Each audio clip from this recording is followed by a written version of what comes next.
I'm going crazy. I'm going crazy. 무뎌져 버린 내 가슴이 뛰어. 오늘 들려드릴 작품은 제가 쓴 소설입니다. 초고를 잘 다듬지 못하고 공개하는 것은 조심스럽고 부끄러운 일입니다. 완성작이 아니기 때문이죠. 유튜브 소설이라는 장르로 이 부끄러움을 면해보려고 합니다. 타임라인을 설정해 놓았으니 듣고 싶은 부분을 클릭하셔서 들으시면 됩니다. 다 들으시고 나서 공감하셨다면 좋아요를 눌러주십시오. 작가에게 힘이 됩니다. 구독은 감동입니다. 이제 작품 속으로 들어가 보겠습니다. 편안하고 행복한 시간 되십시오.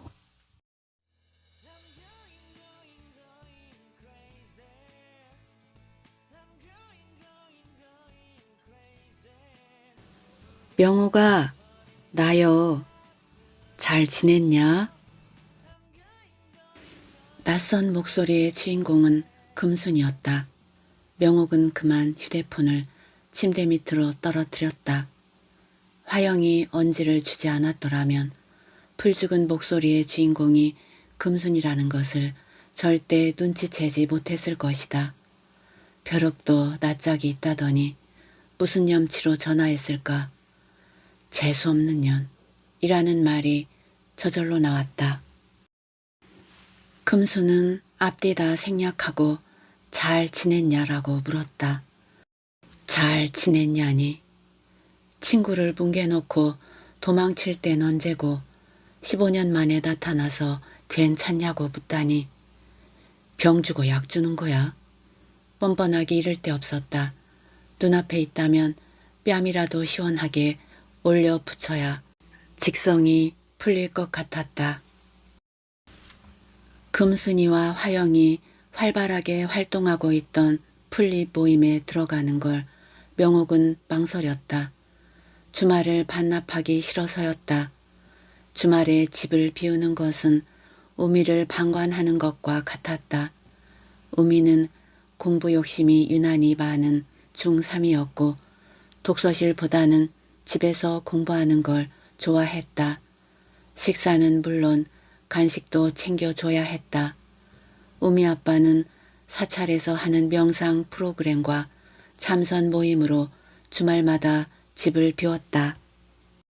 처음 7명이었던 회원은 점점 들어 13명이 되었을 때 세 여자는 그곳을 나왔다. 봉사는 가정이 무탈할 때 하는 일이라는 걸 그때 알았다. 그 무렵 명옥은 어두운 터널을 지나가고 있었다. 친구 따라 우연히 점집에 갔다가 4만 원을 넣고 우미 아빠의 사주를 봤다. 무당한테 들은 말로는 우미 아빠의 사주가 중8자라고 했다. 우미가 생겨난 것도 기적이라고 했다. 절에 가면 살고 세상에 있으면 단명한다고도 했다. 무당의 말이 아니더라도 우미 아빠는 집에 돌아오면 눈을 감고 참선에 들어갔다. 먹고 자는 일에도 소홀했다. 헛개비처럼 직장에 나갔다가 돌아오면 자신의 굴로 들어가 여간에서 빠져나오지 않았다. 나중에 안 사실이지만 세 여자는 그 무렵 생활이 삐거덕거렸던 시기였다. 그때부터 흐지부지 만나지 않게 되었다. 연안부두에 다녀온 날 이후부터라고 하는 게 맞는 말이다. 화영이와는 가뭄에 콩나듯이 가끔 통화만 했다. 명옥은 금순을 인생에서 삭제해버렸다. 아니 금순이 명옥을 먼저 삭제한 것이라고 해야 맞다. 가끔 화영은 눈치 없이 금순의 이름을 입에 올렸다. 금순이라는 금자를 듣는 것만으로도 명옥은 등골이 서늘했다. 화영은 가끔 캐캐묵은 15년 전 이야기를 잊을만 하면 꺼내곤 했다. 15년. 그 사이 명옥은 몇 개의 어두운 터널을 지나왔다. 우미 아빠가 떠난 일은 가장 길고 어두운 터널이었다. 두 번째 터널은 이걸 터널이라고 해야 하는지 모르겠지만 우미 아빠의 빈자리에 정섭이 들어온 일이었다. 명옥은 정섭과 동거한 지 5년째 접어들었다. 화영은 병남씨와 의장 이혼했다. 하지만 둘은 같은 집에서 쭉 같이 살고 있다. 40대까지 이어질 듯 끊어질 듯 했던 세 여자의 관계는 금순의 잠적으로 산산조각이 났다. 금순이 만나자는 말에 명옥은 감탄사만 연발했다. 금순은 대답을 기다리는 눈치였다. 달력을 보니 우미 할머니 제사 다음 날이었다. 달력에 빨간 볼펜으로 동그라미를 친 날은 우미 할머니 제삿날이고 다음 날은 별일 없었다. 금수는 인생의 주름을 폈을까? 돈 떼어먹고 도망갔던 핍박한 생활에 반전이 온 걸까? 설마 또 속에 음흉한 고양이가 숨어있는 것은 아니겠지. 그럴 리는 없을 것이다. 저도 사람이면 양심이라는 것이 고양이 털끝만큼이라도 남아있다면 말이다. 우연히 앱을 다운받아 사주팔자를 보고 한기로 흘려버리지 못한 것은 신락 같은 희망의 끈이라도 붙잡고 싶어서였다. 5월에는 대운이 들어온다고 했다. 귀인이 찾아온다고 했다. 그렇다면 아무 일도 일어나지 않는 평범한 일상에 15년 만에 난데없이 나타나 다짜고짜로 만나자는 금순이 귀인일까? 알쏭달쏭했다. 그려, 만나자. 굳이 싫다고 할 이유는 없었다. 채무자가 만나자는데 채권자가 거부할 일은 없었다. 사주팔자가 맞는다면 신은 금순을 앞세워 사기당한 8천만 원을 돌려줄 것이다. 고맙습니다. 명옥은 누구에게랄 것도 없이 허공을 향해 허리를 조아리고 두 손을 기도하듯 모았다. 이자는 바라지도 않았다. 원금만 돌려받을 수 있다면 더 바랄 것이 없었다. 까맣게 거미처럼 타 들어간 가슴 한 구석이 숫덩이로 변해버렸던 그날을 떠올리며 길게 한숨을 들이마셨다가 내쉬었다. 그 돈이 없어도 그냥저냥 사라졌다. 못 먹고 못 입고 사람돌이 못하고 살아왔다. 시간이 흐르면서 명옥은 이것도 자신이 짊어지고 갈 짐이라고 생각했다. 고비 때마다 금순을 원망하고 미워했지만 우미 아빠가 절로 가버린 뒤로는 깔끔하게 포기했다. 우미 아빠의 가출은 8천만 원에 비할 때가 아니었다. 그깟 8천만 원? 온운했던 금순의 말은 기막히게 적중했다. 명옥은 오랫동안 비틀거렸다. 우미 아빠와 이혼하고 정섭과 살면서도 힘들 때마다 불쑥불쑥 생각났다. 그 돈만 있으면 얼마나 삶이 가벼울까? 우미 아빠한테 미안해 할 필요는 없었다.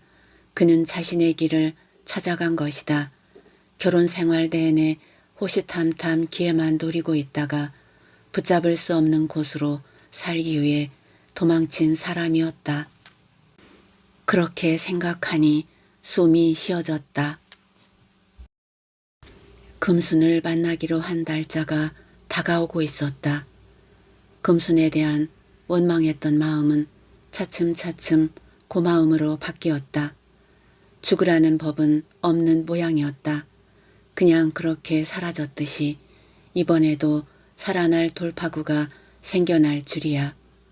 신은 어느 날 갑자기 견딜 수 없는 병도 주지만 때가 되면 처방전도 써주었다. 멀지 않은 곳에서 지켜보다가 감동이 오면 약도 주는 모양이었다. 하늘은 스스로 돕는 자를 돕는다라는 말처럼 벼랑에 굴러 떨어져도 다시 기어 올라와 뒤돌아보지 않고 가던 길을 계속 가는 사람을 하늘은 도울 것이다.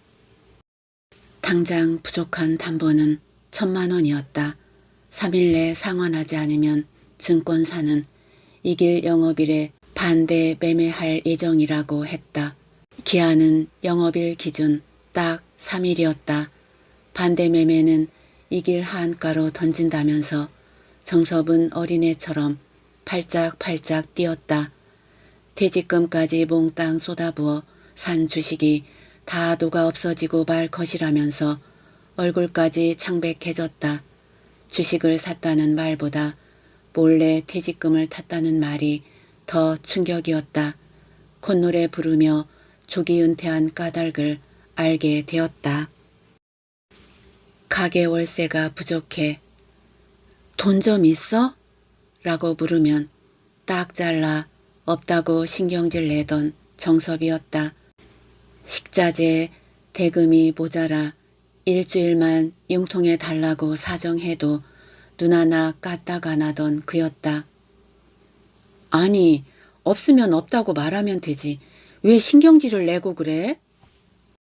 내 원참 까마귀 고기를 삶아 먹었나? 지난번에도 없다고 분명 말했는데 또 돈 있냐고 물으니 그렇지. 앞으로 나에게 돈 있냐고 묻지 마. 더럽고 치사하기 짝이 없었다. 제 가게를 대신 맡아주는 것도 어딘데 남처럼 구울 때 있는 정도 다 떨어졌다. 계산이 밝거나 엉큼한 성격은 아니어서 돈 없다는 말을 철석같이 믿었다. 정섭은 명옥 몰래 주식이 천정을 뚫을 때 퇴직금을 타서 몰빵했고 주식이 하락하자 대출까지 받아 물타기를 했다고 고백했다. 몇 년 동안 주식은 바닥을 기고 있었다. 명옥은 날씨보다 주가에 더 민감해졌다. 정섭은 증권사에서 문자가 오면 바로 복사해서 명옥에게 전달했다. 주가가 하락할 때는 아침 저녁으로 보냈고 상승할 때는 잠잠했다. 2년 내내 주가가 폭삭 주저앉았으니 편안한 날이 별로 없었다. 정섭은 주식이 오르면 웃고 주식이 하락하면 이제 우리에게 희망은 없어 죽어버릴 거야 라는 말을 신음처럼 내뱉었다. 정섭이 어린아이처럼 발을 동동 구르며 문자를 코앞에 내밀 때마다 여기서 빼고 저기서 빼서 담보를 채워주었다. 이제 명옥은 주렁주렁 매달린 빚덩이로 인해 어깨쪽지가 빠져나가기 직전이었다. 똥줄 타는 정섭을 그냥 두고 볼 수는 없었다. 담보가 채워지면 정섭은 명옥의 손을 잡고 눈을 들여다보며 확신에 찬 어조로 말했다. 난 우량주를 샀어. 망할 회사가 아니라고. 주식이 오르면 우리의 노후는 걱정이 없다고. 일하지 않고 둘이 여행하면서 살 수 있다고. 진흙탕을 구르면서도 노후를 걱정하는 정섭을 믿지 않았다. 뜬구름 잡는 얘기라고 생각했다. 정섭은 원금을 회수하고 2배, 3배 오를 날을 기다렸다. 명옥은 문자만 안 오면 살 것 같았다. 추락하는 주식은 바닥의 깊이를 측량할 수 없었다. 두 손 두 발 다 들고 말았다. 하한가로 매도하여 주식이 다 날아가도 어쩔 수 없다고 포기했을 때 금순의 전화를 받은 것이다. 천사에도 그가 따로 없었다. 악마가 천사가 되어 나타날 줄이야. 어쩌다가 정섭이 주식에 눈이 멀어 퇴직금을 날리고 그것도 모자라 대출까지 받아 물타기를 했는지 알 수 없었다. 현관 비번을 바꾸고 집에 들어오지 못하게도 했다. 바들바들 떨며 현관 앞에서 새우잠자게 내버려 두기도 했지만 이미 엎질러진 물을 주워 담을 수 없었다. 궁지에 몰린 정섭이 나쁜 생각을 할까봐 속이 바짝바짝 다 들어갔다. 정섭이 절망의 말을 토해낼 때마다 명옥은 위로의 말로 달랬다. 자라보고 놀란 가슴, 소뚜껑 보고도 놀란다고 우미 아빠가 가출한 후 명옥은 늘 관계가 조심스러웠다. 우리가 살아오면서 그보다 더 심한 일도 겪었잖아. 다만 주가가 내렸을 뿐이야. 그만한 공부도 없이 나 몰래 주식을 한 거야? 그리고 우린 아직 멀쩡하잖아. 집도 있고 가게도 있고 폭삭 주저앉았지만 주식이라도 있잖아. 그리고 나이가 좀 들긴 했지만 당신과 나 사지 육신이 아직 멀쩡하잖아. 왜 감사할 줄을 몰라? 2022년 어느 날 정섭은 가게 셔터문을 내리고 집으로 왔다. 한창 피자 주문이 들어올 불금 저녁 시간이었다. 무슨 일이야? 가게는 어쩌고? 일이 손에 안 잡혀.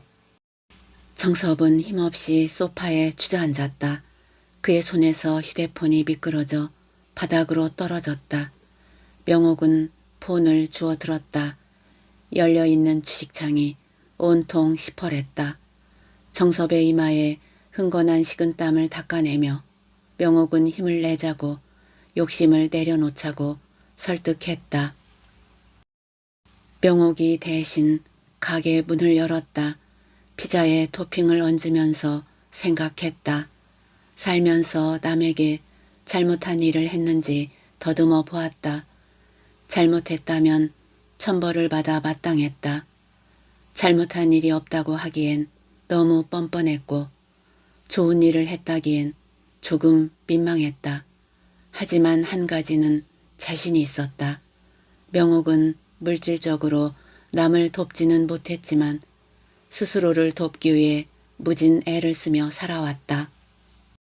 정섭은 주식이 반짝 오르면 웃고 주식이 내리면 오만상을 찌푸렸다. 담보부족 상환 문자를 받고부터는 죽고 싶다는 말을 입버릇처럼 달고 살았다. 숨이 안 쉬어진다고도 했다. 참다 참다 명옥이 소리쳤다. 죽고 싶으면 죽어. 목숨이 그렇게 값없다면 버려도 되지 뭐. 항암을 16번이나 한 내 친구가 병원에서 집으로 돌아오는 자동차 안에서 그러더라. 명호가 세상이 이렇게 아름다운 줄 몰랐다. 살아났다는 것이 이렇게 찬란한 것인지 몰랐어. 커피 마실 수 있어서 행복해. 당신은 어른이 돼서도 자기의 인생을 투덜대다니. 우리가 30대라면, 아니 40대라면 그럴 수도 있어. 인생을 모르니까. 정섭씨, 지금 우리가 진흙탕에 빠졌다면 뭔가 뜻이 있을 거야. 하늘은 스스로 돕는 자를 돕는다고 하잖아. 하늘은 절망하는 자를 절대 돕지 않아. 나라도 그러겠어. 그렇게 주저앉으면 진흙탕에 더 빠질 뿐이야. 헤어나올 수 없게 된다고. 지금 우리에게 레몬이라도 손에 남았으면 레모네이드라도 만들면 되잖아. 그러다 보면 언젠가는 쥐구멍에도 쨍하고 벼뜰 날이 오지 않겠냐고. 그런 뻔한 말은 하지마. 귀에 안 들어와. 화영이와 통화하다가 주식 얘기를 뻥끗 했다가 1시간 이상 긴 설교를 들었다. 마치 비행을 저지르다 들킨 것처럼 창피하고 부끄러웠다. 아니, 얼마나 욕심이 많으면 대출을 받아 주식을 산다니? 주식은 쓸 일이 없는 여윳돈으로 해야 한다는 거 몰라? 넌 국어 수학 잘하지 않았냐? 주제 파악은 기본일 거고 분수를 모르지는 않았을 텐데 왜 그러냐? 주식을 한 번도 사보지 않은 화영이 선생처럼 명옥을 꾸짖었다. 비리를 저지른 아이를 대하듯 했다. 불난집에 부채질하는 격이었다. 힘없이 전화를 끊으려고 할 때 화영은 덧붙였다. 너넨 녹아내릴 주식이라도 있었네. 난 아직도 월세 산다. 그리고 이런 말은 안 하려고 했는데 말이다. 난 그런 놈이랑은 못 산다. 빤스만 입혀서 내 쫓아버리지. 그걸 그냥 데리고 사냐, 넌? 남의 남자라고 함부로 말하는 화영에게 섭섭한 마음이 들었다. 화영의 말은 늘 셌다. 괜히 관계만 나빠질 것 같아 찍소리도 안 했다.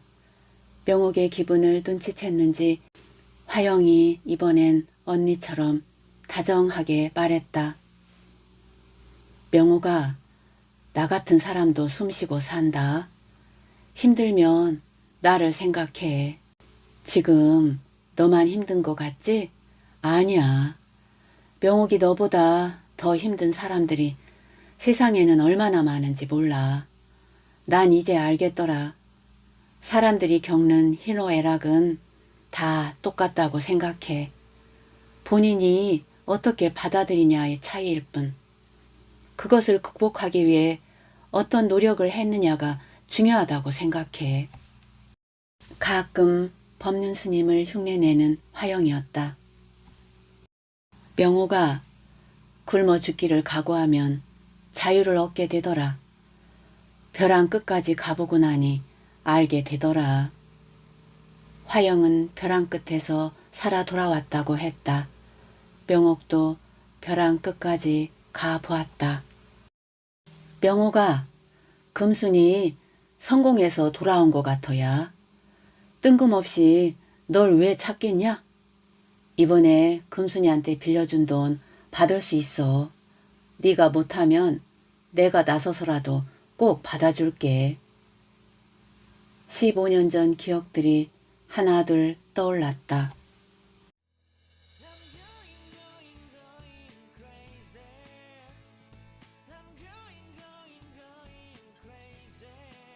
crazy. 15년 전 새 여자는 연안부두로 가고 있었다.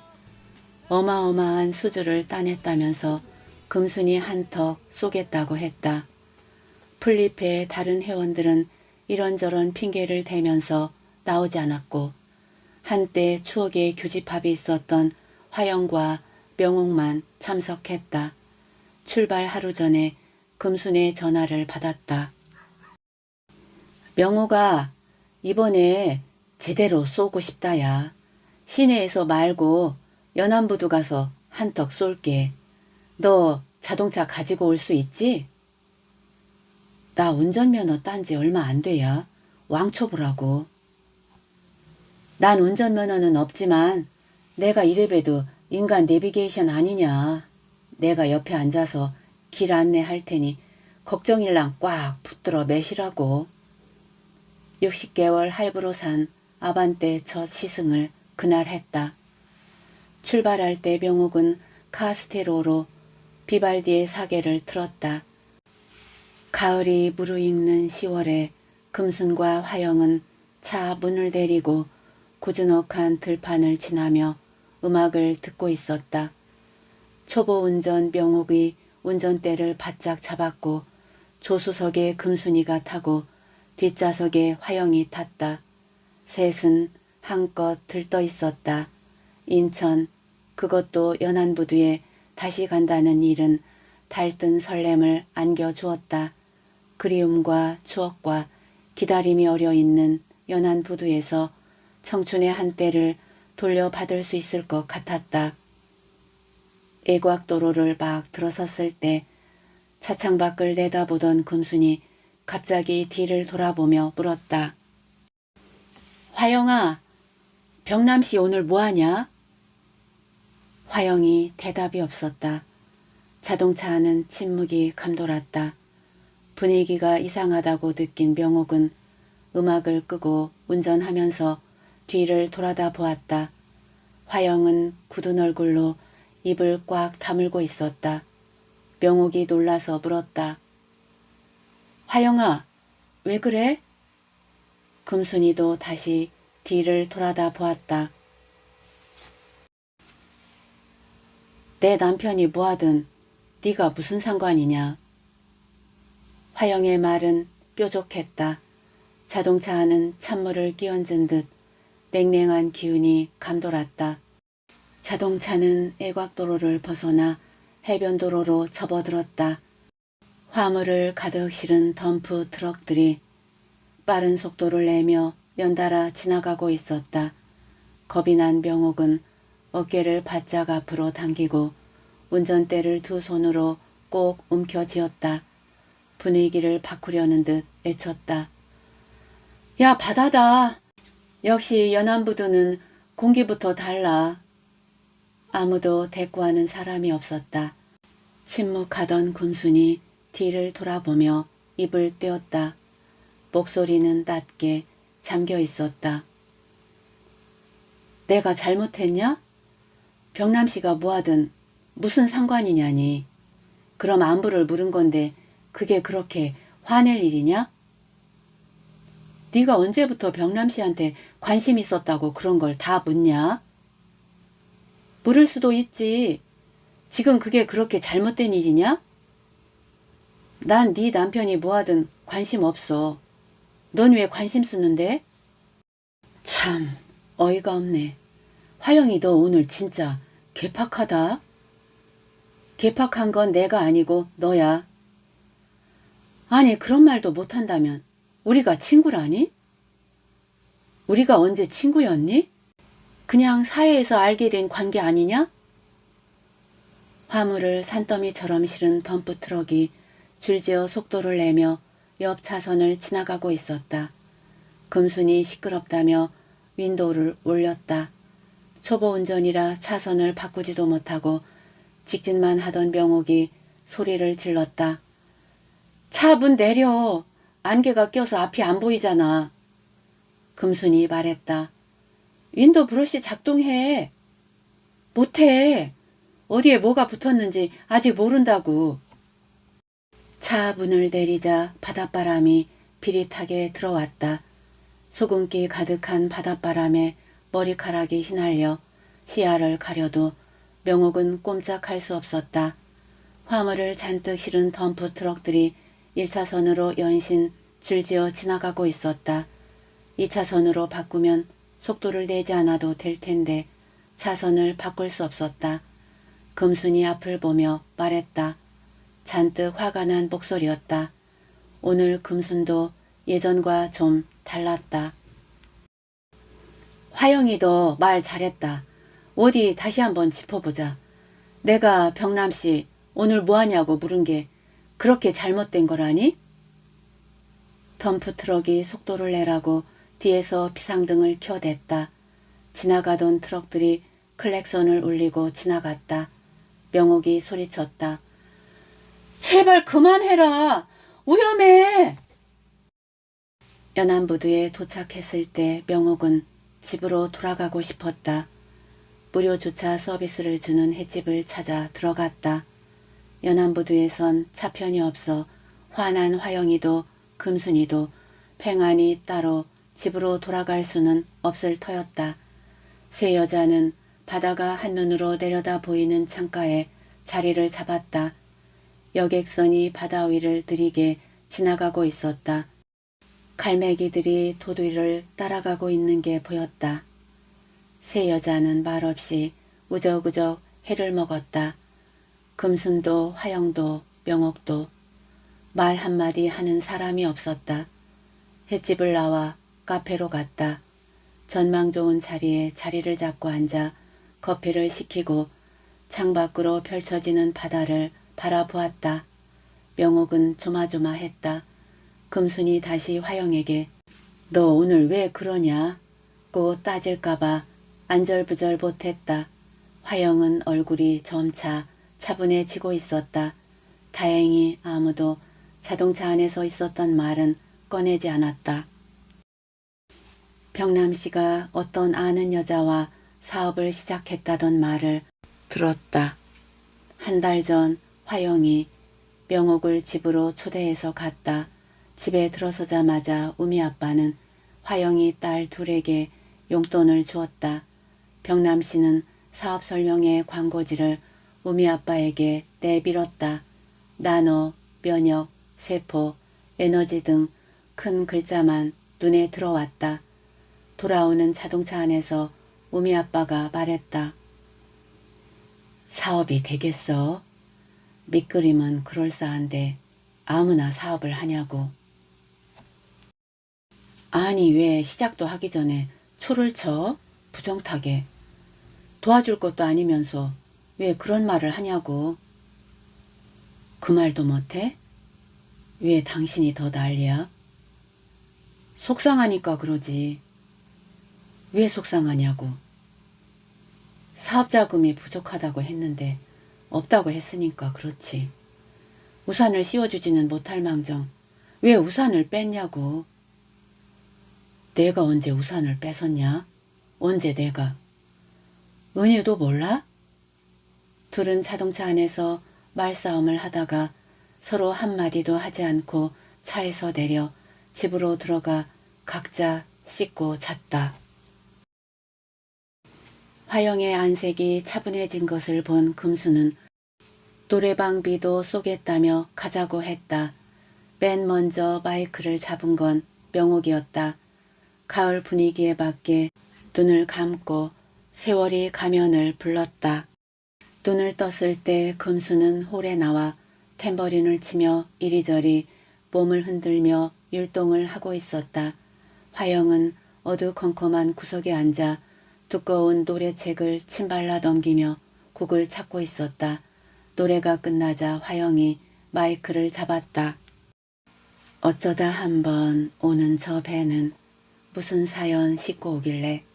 오는 사람 가는 사람 마음마다 설레게 하나. 부두에 꿈을 두고 떠나는 배야. 갈매기 우는 마음 너는 알겠니? 말해다오 말해다오. 연안부두 떠나는 배야. 명옥과 금수는 화영이 옆에서 탬버린을 치며 율동했다. 목이 터져라 말해다오를 같이 외쳤다. 명옥은 화영이 첫사랑 민준을 그리워하고 있다고 느꼈다. 둘은 연안부두가 아지트였다고 했었다. 민준은 명옥과 같은 과 남학생으로 화영에게 소개해준 남자였다. 화영은 민준의 집을 오가며 민준이 어머니한테 점수를 많이 따서 결혼할 줄 알았다. 하지만 어느 날부터 캠퍼스에서 팔짱을 끼고 다니는 여자는 화영이 아니었다.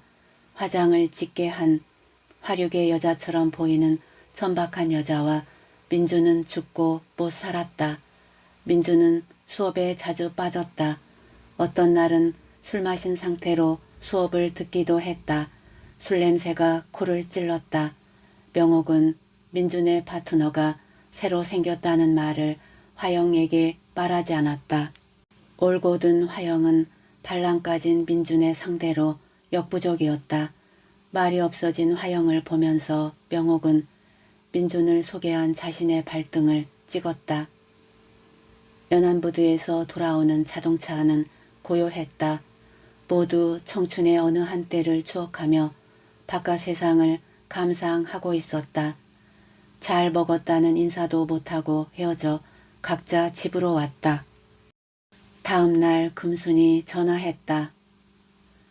명호가 내가 잘못한 거냐?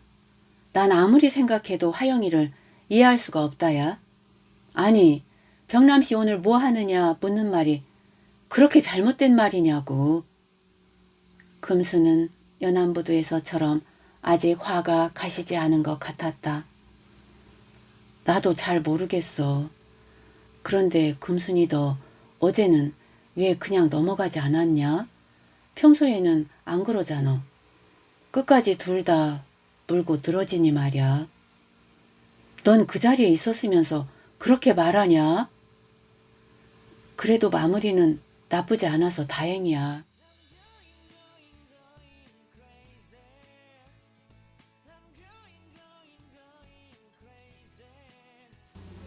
충청도에서 고등학교를 졸업하고 인천에 올라와서 직장을 다니던 금수는 그곳에서 화영을 만났다. 그러니까 둘은 직장 동료였다. 화영은 가장 일찍 출근해서 사람들이 없을 때 사무실을 청소했다. 임원들이 출근한 시간보다 1분 일찍 출근한 금수는 누구의 눈치도 보지 않고 느릿느릿 옷걸이에 코트를 벗어 걸었다. 커피를 딱 한 잔만 타서 제자리에 앉아 느긋하게 커피를 마시며 대차대조표를 살펴보았다. 커피 드실 분? 이라고 동료들에게 묻는 일은 없었다. 왜냐하면 금순에게 지구는 태양을 중심으로 도는 게 아니라 금순 자신을 중심으로 돌고 있었으니까. 아무도 사무실 청소를 누가 했는지 궁금해하는 사람은 없었다. 몰래 아무도 모르게 사무실 청소를 도맡아 한 우렁각시가 누군지 아는 사람도 물론 없었다. 임원들은 정확하게 일을 시작하는 금순에게 관심을 쏟았고 이일 저일 잡일부터 정리하느라 부산하게 돌아다니는 화영에게는 눈살을 찌푸렸다. 금수는 2년 후에 초고속으로 승진했다. 회사 기밀을 누구보다 많이 알고 있었던 금수는 회식 때 동료들이 보통 생맥주 마실 때 임원들 사이에 끼어 양주를 마셨다. 금수는 걸어다니는 폼새도 임원처럼 걸었다. 빵빵한 가슴과 사과처럼 단단한 엉덩이를 받쳐주는 길고 반듯한 다리로 허리를 고추 세우고 걷는 폼은 영락없는 모델의 워킹이었다. 민첩하고 부지런한 화영은 금순 밑에서 하던 일을 계속했다. 명옥이 화영을 알게 된 것은 금순을 통해서였다. 대학을 마치고 은행원이 된 명옥은 고객으로 매일 찾아오는 격리 담당 금순을 알게 되었고 금순의 초대로 그녀의 자취방에서 화영을 처음 만났다.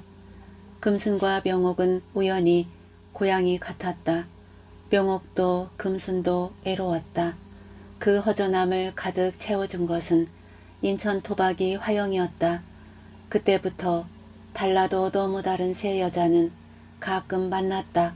때로는 셋이, 때로 둘이. 명호가 가자. 어디 얼마나 잘 사는지 우리 눈으로 직접 확인해 보잔 말여. 너 떼인 돈도 이자까지 쳐서 받아내잔 말여. 명옥은 금순의 전화번호를 입력해 놓고 친구 목록에 저장했다. 얼굴이 궁금해서 카톡 프로필을 열어보니 사진은 텅 비어 있었다. 알았어. 만나서 대화하다가 배알이 꼴리는 일이 생기더라도 꾹 참아야 한다. 그럴 수 있지? 연안부두 때처럼 너 초치면 안 돼. 걱정 붙들어 배. 다 내려놓았다고 했잖아. 금순이와 난 네가 모르는 특별한 추억이 있어야. 우리는 퇴근해서 동인천과 신포동 거리를 팔짱 끼고 거닐 때 다짐했어. 신포동 우리 만두집에서 쫄면과 떡볶이를 먹으면서 비장한 결심을 했단 말여. 직장 다니면서 주말에는 종로 학원에 가서 입시 공부를 했단 말여. 그러냐? 근데 화영이 넌 왜 대학에 안 갔냐? 난 중간에 학원 다니는 걸 끊었어야. 화석 오빠가 대학생이라 내가 오빠 등록금을 대야 했거든. 금수는 회사 추천으로 야간대학에 들어갔다고 했다. 대학 졸업 후 경리과장으로 승진한 금수는 다시 경영대학원에 들어가 공부했고 경리부장으로 승진했다. 그곳에서 만난 기업 CEO와 금수는 결혼했다. 명옥은 화영이 친오빠 화석이 같은 대학에 다닌다는 걸 첫 축제 때 알게 되었다. 알바하느라 바빠서 미팅도 못했던 명옥은 축제 때 파트너를 구하지 못해 발을 동동 구르고 있었다. 화영이 희석 오빠를 급하게 소개해 주었다. 명옥은 파트너가 마음에 안 들었지만 급한 김에 연인을 가장해서 동아리 파티에 참석했다. 화석 오빠는 앞에 나가서 기타를 치며 노래를 불러 축제 분위기를 휘어잡았다. 모두가 박수칠 때 명옥은 빨리 기타 연주가 끝나기만 기다렸다. 화석 오빠와의 인연은 딱 거기까지였다. 화석 오빠는 화영이 입버릇처럼 말하던 것과는 하늘과 땅 차이였다. 영웅처럼 생각했던 화석 오빠는 왜소하고 말이 없는, 속을 알 수 없는 우수에 찬 그로테스크한 남자였다. 기타 연주 솜씨는 탁월했다. 음색은 신비에 가까웠다. 화영의 입에서 나왔던 화석 오빠와는 거리가 안드로메다만큼 너무 멀어서 자신이 본 화석 오빠와 화영이 말하는 오빠가 같은 인물인지 알 길이 없었다. 혹시 대타로 다른 사람이 나온 건 아닐까 의심할 정도였다. 화영은 밝고 명랑하고 친절했다. 대한서림에서 책을 읽고 있다가 퇴근한 화영이와 금순이와 동인천 지하상가를 구경하며 쇼핑도 했다. 지하상가가 끝나면 바로 신포동이었다. 신포동은 화려한 도시였다. 옷과 구두, 가방 등이 화려하게 진열된 매장을 다니며 옷도 입어보고 구두도 신어보고 가방을 들고 거울 앞에 서 보기도 했다. 배가 고프면 우리 만두집에 가서 쫄면과 만두를 사 먹었다. 그리고 시끄러운 음악다방에 들어가 구석진 곳에 자리를 잡고 앉아 메모지에 신청곡을 써서 DJ에게 건넸다. 화영은 늘 창문 너머 어렴풋이 옛 생각이 나겠지요를 신청했고 명옥은 신중현과 뮤직 파워의 아름다운 강산을 신청했다. 커피를 홀짝이며 8분짜리 곡을 들으며 오른발로는 박자를 맞추었다. 음악이 끝나면 주머니에서 구겨진 돈을 각자 꺼내 모아 계산했다. 음악이 시끄러워 말소리가 들리지 않아 기랫말을 하거나 종이에 적어 대화했다. 실내는 담배 연기로 매캐했다. 조명은 어두웠다. 누가 누군지 분간할 수 없었다. 눈을 감고 음악을 듣고 있으면 야간대학에 다니는 금순이 합류했다. 셋은 다시 밤거리를 팔짱 끼고 걷다가 자유공원에 올라가 비둘기 모이를 주었다. 맥어더 장군 기념비에 서 있으면 시내가 다 내려다 보였다. 항구도시 인천항에서 불빛이 밤새 반짝거렸다. 자유공원에서 골목길을 빠져나오면 동인천역이었다. 동인천역에서 서로 헤어져 전철을 타고 집으로 오다가 빨간 공중전화 부스를 만나면 동전을 꺼내 전화를 걸었다. 엄마, 나야. 밥은 먹고 댕기는 거요? 자취방에 누우면 근원을 알 수 없는 애로움이 덮쳐왔다. 그때나 지금이나 애로움은 짙은 안개처럼 밀려왔다.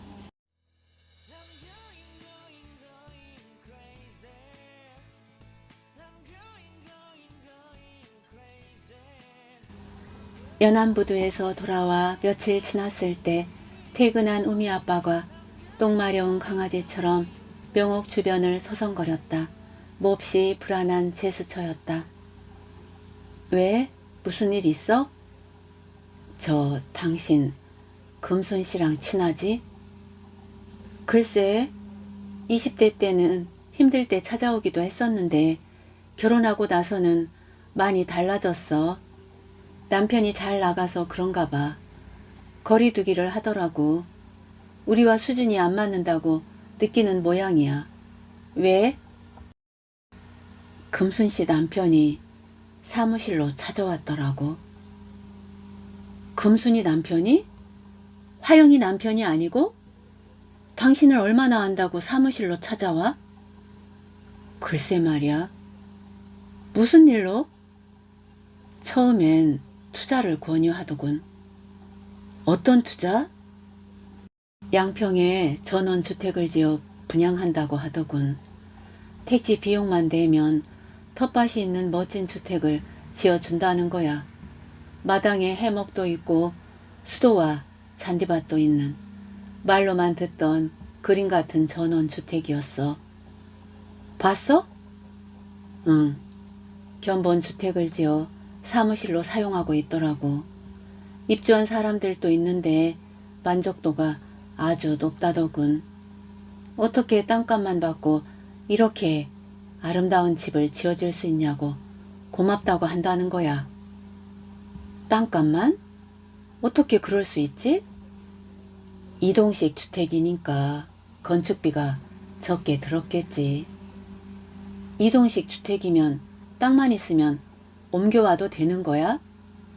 그렇겠지. 서울보다는 전원에 어울리는 집이야. 왜 노래 있잖아. 저 푸른 초원 위에 그림 같은 집을 짓고 사랑하는 우리님과 한평생 살고 싶어. 딱 그런 집이야. 그럼 뭐해? 우린 경기도를 떠나 서울로 곧 이사할 거잖아. 그건 그렇지.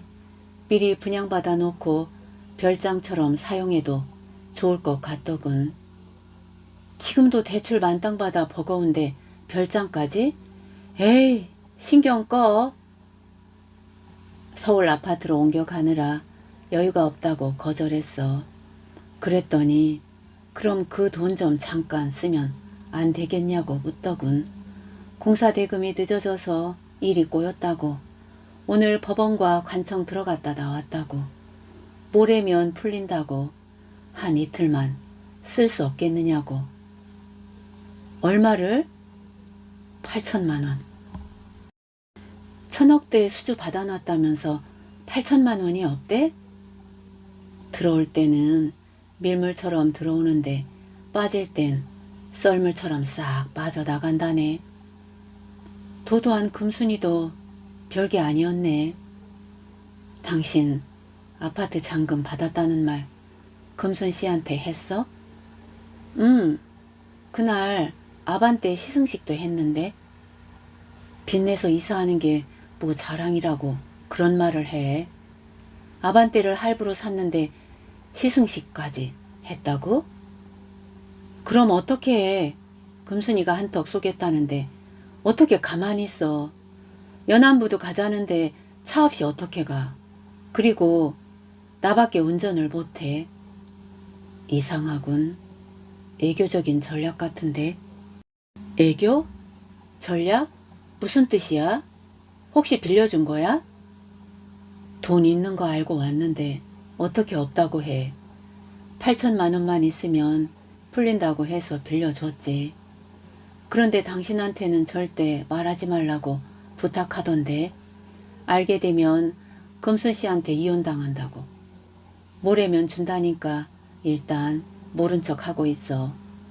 돈을 보냈더니 자기를 살렸다고 고맙다고 하던데. 빌려줬다고? 나한테 상의도 없이. 그러면 어떻게 해? 아파트 잔금이라고 똑부러지게 말은 했지? 당연하지.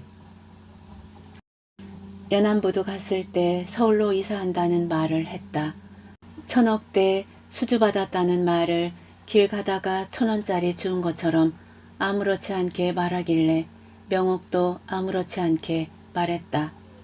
경기도에 있는 아파트를 팔고 대출을 만땅으로 받아 서울 아파트 입주를 코앞에 두고 있었다. 계약금을 넣고 얼마 후면 당당하게 서울 시민이 될 예정이었다.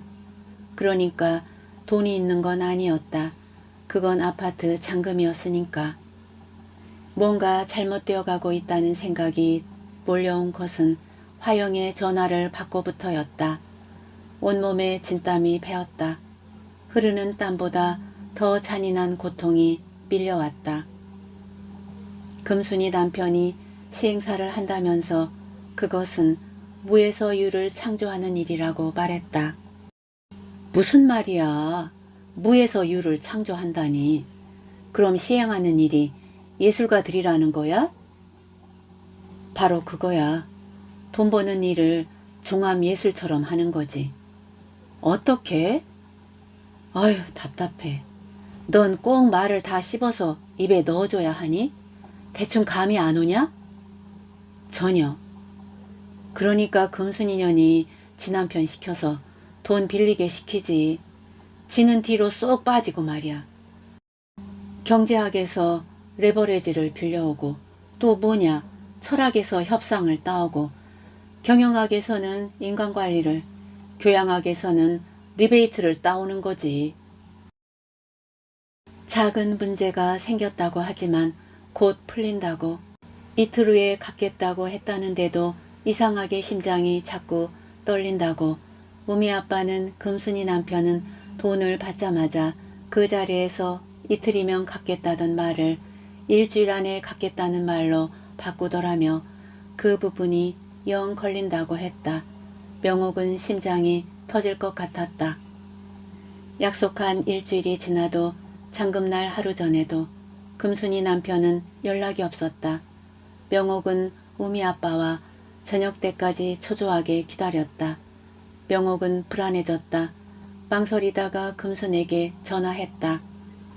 한참 만에 금순이 전화를 받았다.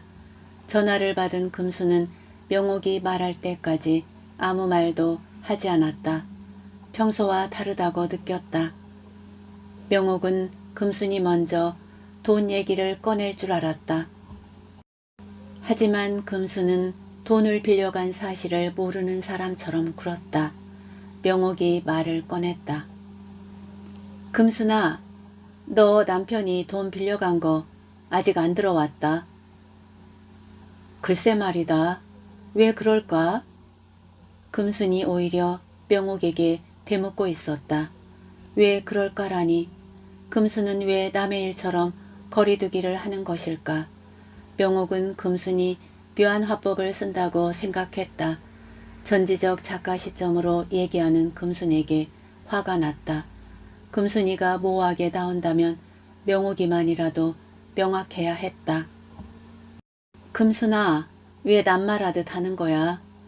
네 남편이 일주일이면 된다고 해서 잔금 빌려준 거야. 내일이 이삿날이고. 잠시 침묵하던 금순이 말했다. 답답한 인간들 많더라고. 무슨 일을 곧다구로 하는지. 방금 전까지 난리 났었어.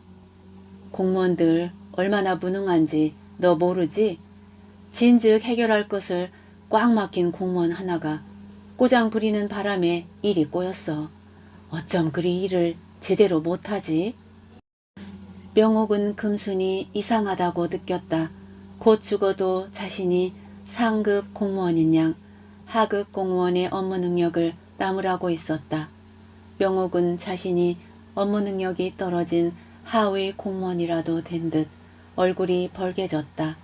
미안하다고, 일에 차질이 생겼다고, 하지만 내일은 꼭 돌려주겠다는 말을 기다렸다. 금수는 다시 다음 주로 미루었다. 미안하다는 말도 끝내 하지 않았다. 난 공무원들 업무 능력은 궁금하지 않다. 나 그런 말 들을 만큼 태평하지 않다. 그리고 그 돈, 나 아파트 잔금이야. 그 돈 없으면 우리 가족 당장 길거리에 나앉게 된다고. 금수는 놀라는 기색도 없이 침묵으로 일관했다. 다시 전화했을 때 금수는 비슷한 말만 앵무새처럼 총알댔다. 금순이 남편은 우미 아빠의 전화를 받지 않았다.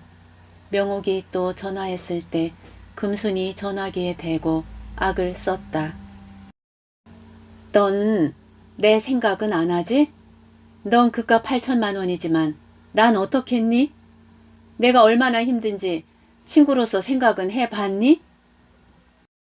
대포알처럼 퍼붓고는 금순이 먼저 전화를 끊었다. 주객이 전도됐다는 말은 이럴 때 두고 말하리라. 명옥은 제풀에 나 동그라지고 말았다. 아파트를 사금융에 추가 담보를 넣고 높은 이자 내면서 겨우 이사했다. 돈이 하느님입니다. 라는 말이 저절로 입에서 터져 나왔다. 그 일로 명옥은 폭삭 늙어버렸다. 네가 얼마나 잘 사나 두 눈 부릅뜨고 지켜보겠어. 내 돈 떼어먹고 어떻게 사는지를. 명옥은 마음속으로 악마의 저주를 퍼부었다. 죽어서 영혼이 되어서라도 따라다니며 금순을 괴롭히고 싶었다. 연놈을 고소해서 유치장에 가둬야 직성이 풀릴 것 같았다. 헬스 다니며 3시간 넘게 몸을 학대하면서 나쁜 마음을 소멸시키려 애를 썼다. 집에 오면 잠만 잤다. 금순이 전화를 끊으면서 퍼붓던 말 중에서 그 한마디만 하지 않았어도 젊은 시절 같이 몰려다녔던 한때를 생각하며 금순이를 위해 눈물을 흘릴 수도 있었다. 넌 그깟 8천만 원이지만 라는 소리가 두 손으로 귀를 틀어막아도 들려왔다. 금순이 뱉은 그깟 8천만 원은 교묘하게도 맞아 떨어졌다. 우미 아빠가 스님이 된 것에 비하면 그건 진짜 아무것도 아니었다. 당신은 왜 일을 그렇게 해? 당신 아니면 금순이 남편이 꼴까닥한데?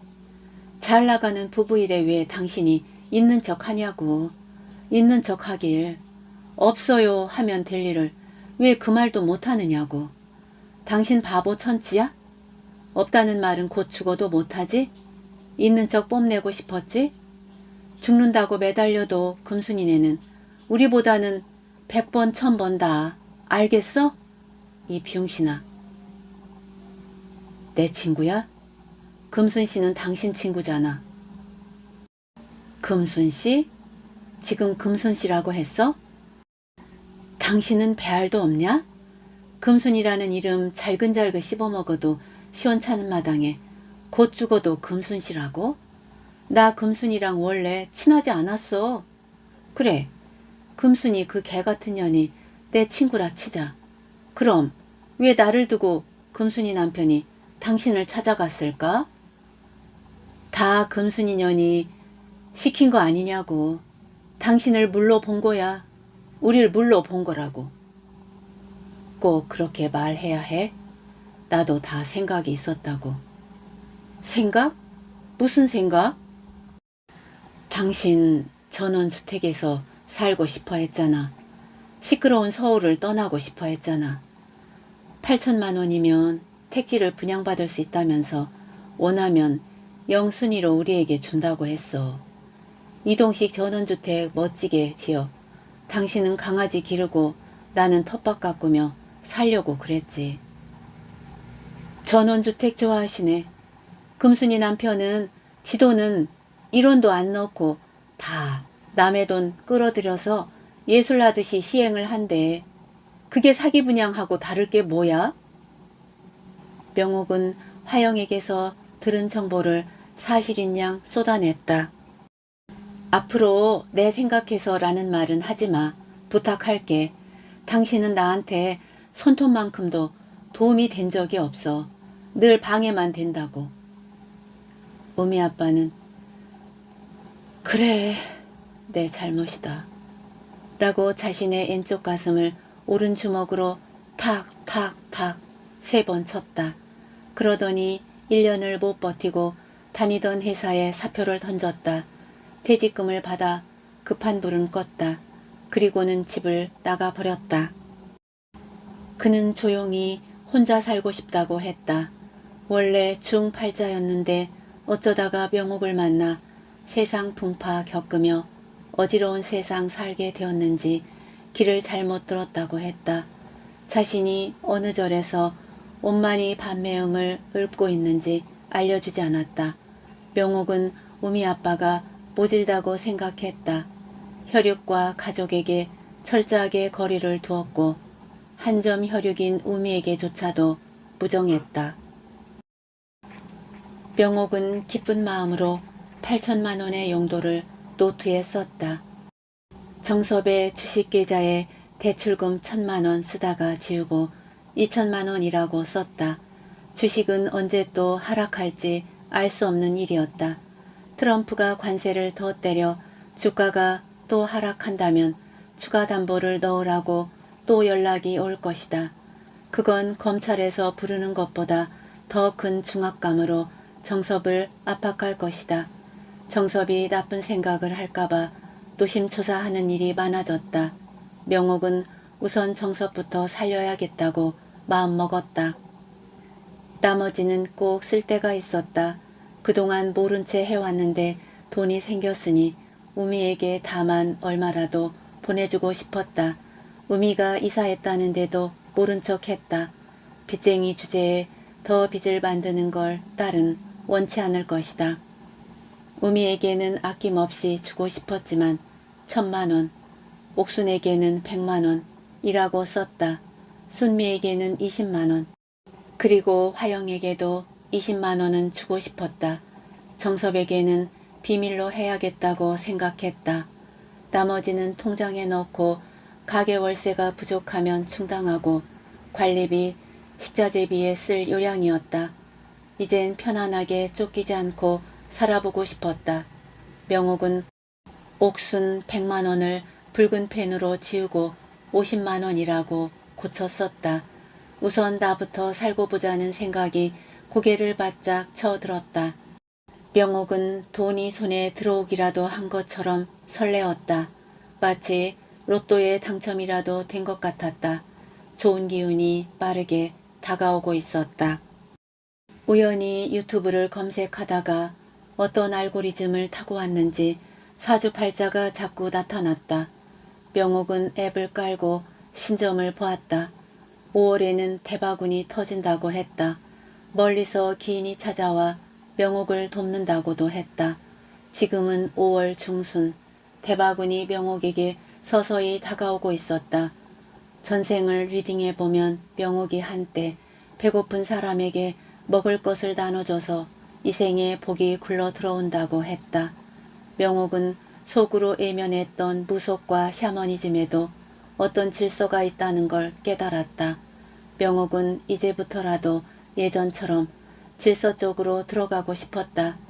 우미 아빠와 살았던 때의 질서 있는 따뜻한 삶 속으로. 우미 아빠가 가출한 후부터 명옥은 삶의 방식을 바꾸었다.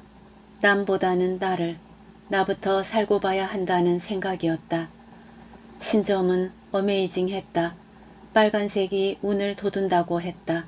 명옥은 빨간색 트렌치 코트를 옷장에서 꺼내 페브리즈를 뿌려서 옷장 가장 잘 보이는 중간에 걸어두었다. 우미 아빠와 같이 살 때 내던 유니세프 후원금을 다시 살려놓았다. 매달 자동이체로 나가던 기아 대책 후원금도 되살려놓았다. 산불 후원금도 휴대폰 어플에서 11,000원 결제했다. 세일할 때 대량으로 산 화장지를 베란다에서 꺼내왔다. 우미 아빠는 지하에 월세 살고 있는 노 부부에게 둘을 사면 하나는 나눠주곤 했다. 노 부부는 기초생활수급자였다. 명옥은 화장지를 한 묶음 들고 반 지하로 내려가 똑똑 문을 두드렸다. 1층 정원의 라일락이 연보라 꽃을 바람에 흔들며 향기를 은은하게 토해나고 있었다. 한눈 파는 사이에 봄이 떠밀려 가고 있었다. 일주일 후면 금순을 만날 것이다. 명옥아, 걱정 마라. 내가 금순이년이 빌려간 돈 받아줄게. 나만 믿어. 15년이면 이자가 얼마냐? 이자까지는 바라지도 않아야. 원금만이라도 받았으면 좋겠어야. 설마 원금만 주겠냐? 걔가 격리부장 출신 아니냐? 계산이 얼마나 정확하겠냐? 화영은 명옥의 돈을 받아주겠다고 큰소리 쳤다. 허세가 좀 있긴 했지만 정 하나는 끝내주는 화영이었다. 금순이 성공했디야. 그러니까 우릴 초대한 거요. 종로 상가에서 만나면 오죽 좋냐.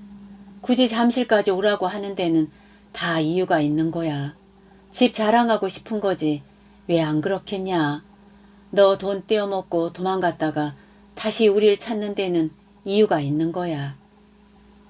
15년 전 서울 아파트를 보러 왔을 때 중개인은 지하철역에 바로 붙어있는 오피스텔도 보여주었다. 8천만 원이면 살 수 있다고 했다. 연금처럼 따박따박 월세 받으며 살 수 있다고 권유했었다. 지금 그 오피스텔은 3억이 넘었다. 명옥은 화영이 말대로 금순이 계산이 정확하기를 빌었다. 3억. 금순에게는 그가 3억일 테지만 3억은 명옥의 인생을 다림질하듯 펼 수 있는 돈이었다. 명옥은 3억이라는 돈이 마치 손에 들어오기라도 한 것처럼 가슴이 뛰었다.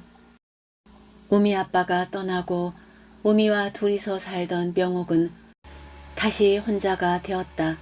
우미가 미국으로 유학을 떠난 것이다. 정섭이 집에 들어온 후 명옥은 깜깜했던 동굴에 등불이 하나 켜져 있는 것 같았다. 집안은 주황색처럼 따뜻한 분위기가 느껴졌다. 입 밖으로 단 한 번도 내비치지 못했던 까닭없는 우미 아빠와의 이별의 아픔이 치유되고 있었다. 삶은 아름답지 않을지언정 적어도 견딜만 해졌다. 정섭은 결혼하자고 틈날 때마다 졸랐다. 어림없는 소리였다. 재혼은 원하지 않았다. 우미가 애국에 나가 있지 않았다면 정섭을 받아들이지 않았을 것이다. 날마다 엄습하는 불안과 주저, 공허, 초조감을 8살 연하인 정섭이 밀어내 주었다.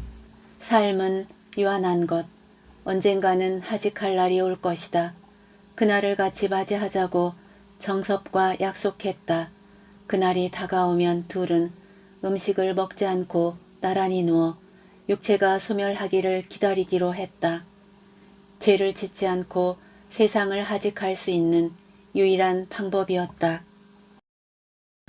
우미 할머니가 곧 하직할 거라는 연락을 받고 밤늦게 요양병원에 달려갔을 때는 자식, 손자, 증손주들까지 다 다녀간 후였다.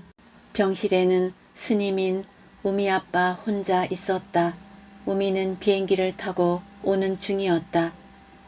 6년 넘게 요양병원에 있던 우미 할머니는 오랜 약물 탓인지 몸이 검푸르게 변해 있었다. 명옥은 시어머니 얼굴을 쓰다듬었다. 눈썹이 흔들리는 걸 손바닥으로 느꼈다. 어머니, 이제 아프지 않은 세상으로 가세요. 그곳은 이 세상보다 1000배, 10,000배 더 좋대요. 명옥이 지하철을 타고 돌아오는 길에 스님의 전화를 받았다. 어머니, 열반에 드셨습니다. 당신이 하직 인사하고 가자마자 숨을 거두셨습니다. 그날 밤 꿈속에 시어머니가 찾아왔다. 네가 내 제사를 지내다오. 예? 제가 미처 말씀을 못 드렸네요. 어머님은 모르시지만 우미 아빠와 이혼했어요. 안다. 그래도 나와 니는 살아서도 죽어서도 고부간이다. 예? 그럼 다른 남자가 있어도 놀라지 마세요. 정섭과 우미 할머니 제사를 지냈다. 제사장을 같이 보았고 탕국과 전, 나물 등을 같이 만들었다. 그 말을 들은 화영은 정섭을 달리 보았다. 그런 남자 없어야 잘해줘라. 주식으로 일확천금을 꿈꾼 것은 우리보다 8살 어려 욕심이 천장을 뚫을 때이니 봐줄 수 있는 문제 아니냐고 했다. 팬티바람으로 내쫓아 버리라고 할 땐 언제고 학시 아저씨라더니 이젠 양관식이라 했다. 금순이도 변했더라. 통화하다 보니 많이 달라졌더라. 어떻게? 만나보면 너도 알걸. 금순이 걔 그 아파트에 입주한 지 1년이 넘었대. 걔는 우리랑 차원이 달라. 차원이? 어떻게 다른데? 우리나라에서 가장 비싼 주상복합 아파트에 산대. 얼마나 하는데? 검색해보니 100억이 넘더라야. 언제 그렇게 돈을 많이 벌었대? 근데 왜 연락을 안 했대? 양심도 없나? 나 같으면 내 돈부터 갖겠구만. 그래서 우리를 부른 게 아니겠냐. 걔 신랑 돈 버는 예술가 아니었냐. 남들이 비명 지르던 IMF 때 남의 돈 끌어다가 헐값에 건물 사들였대. 남들이 다 죽겠다고 아우성치는 코로나 때는 돈을 갈기로 쓱쓱 긁어 모았다더라. 뭘 하면 IMF나 코로나 때 돈을 긁는다니? 남의 자본으로 산 건물들이 터무니없이 올랐대. 손 안 대고 코 푼다는 말 네가 알란가 모르겠다. 코로나 때는 밖에 나가지 못하고 집안에만 있으면서 사람들이 뭘 했겠냐? 글쎄, 술을 마셨디야. 사업이 다 안 돌아가도 백화점이나 호텔에서 매출이 불티났다는 거 아니냐. 걘 전생에 나라를 구했을까? 시골 촌딱이. 전 국민이 술을 마셨다고? 그래, 우리 같은 서민들은 삼겹살과 소주를, 금순인의 상류들은 와인과 치즈, 어떤 사람들은 양주와 양고기를. 중간다리 역할을 한 건 고마웠지만 터진 입이라고 마구 쏟아내는 말에 명옥은 금세 피곤해졌다. 화영은 새끼제비에게 먹이를 구해나르는 어미 제비처럼 명옥과 금순을 공평하게 오가며 소식을 물어날랐다. 너 갈 거지? 당연하지. I'm going crazy. I'm going crazy. 입술과 손톱에 빨간 루즈와 빨간 매니큐어를 바른 명옥은 핏빛이 도는 빨간색 원피스를 입었다. 정섭이 12개월 할부로 사준 옷이었다. 물론 할부 중 절반 이상은 명옥이 갚아야 했다. 거울 앞에 선 명옥은 자신의 모습을 한 바퀴 돌아보며 신점이 적중할 것을 예감했다. 바람이 제법 불었다. 스카프라도 메고 나올 걸 후회했지만 다시 들어갈 시간은 없었다. MBTI TJ임이 분명한 화영은 늦는 걸 이해하지 못할 것이다. 오늘은 절대 아무 일도 일어나서는 안 돼. 15년 전처럼 사소한 일로 토라져서 뿔뿔이 흩어지는 일은 없어야 해. 어떻게 해서든 오늘 미션을 성공으로 완수할 거야. 무슨 일이 있어도 금순에게 돈을 받아내리라. 숲속 저편에서 뻐꾹뻐꾹 뻐꾸기 소리가 바람과 함께 들려왔다. 6월이 시작되고 있었다. 출발 전에 화영에게 전화하려다가 그만두었다. 거침없는 센 말투에 조금이라도 마음을 다치고 싶지 않았다. 차라리 챗 GPT에게 물어보는 편이 나았다. 15년 만에 친구를 만나러 가는데 빌려준 돈을 꼭 받아야 해. 어떻게 하면 받을 수 있을까? 곧 대답이 왔다. 1. 모임 전체 앞에서는 절대 꺼내지 말고 따로 조용히 이야기할 수 있는 시간을 만들어야 해요. 예시 멘트. 15년 전에 도와준 그 돈 혹시 정리해 줄 수 있어? 요즘 나도 힘들어서. 2. 빌려줬다는 사실은 명확하게 하되 감정 섞지 않고 차분하게 말하세요. 3. 상대가 깜빡했을 가능성도 있으니 자연스럽게 기억을 되살리세요. 예시 멘트. 그때 빌려준 거 기억하지? 오늘 만날 때 줄 수 있지? 4. 문자로 먼저 모임 전에 꺼내세요. 5. 공통의 추억을 소환하세요. 자연스럽게 웃음이 나오고 정서적 유대가 강화됩니다.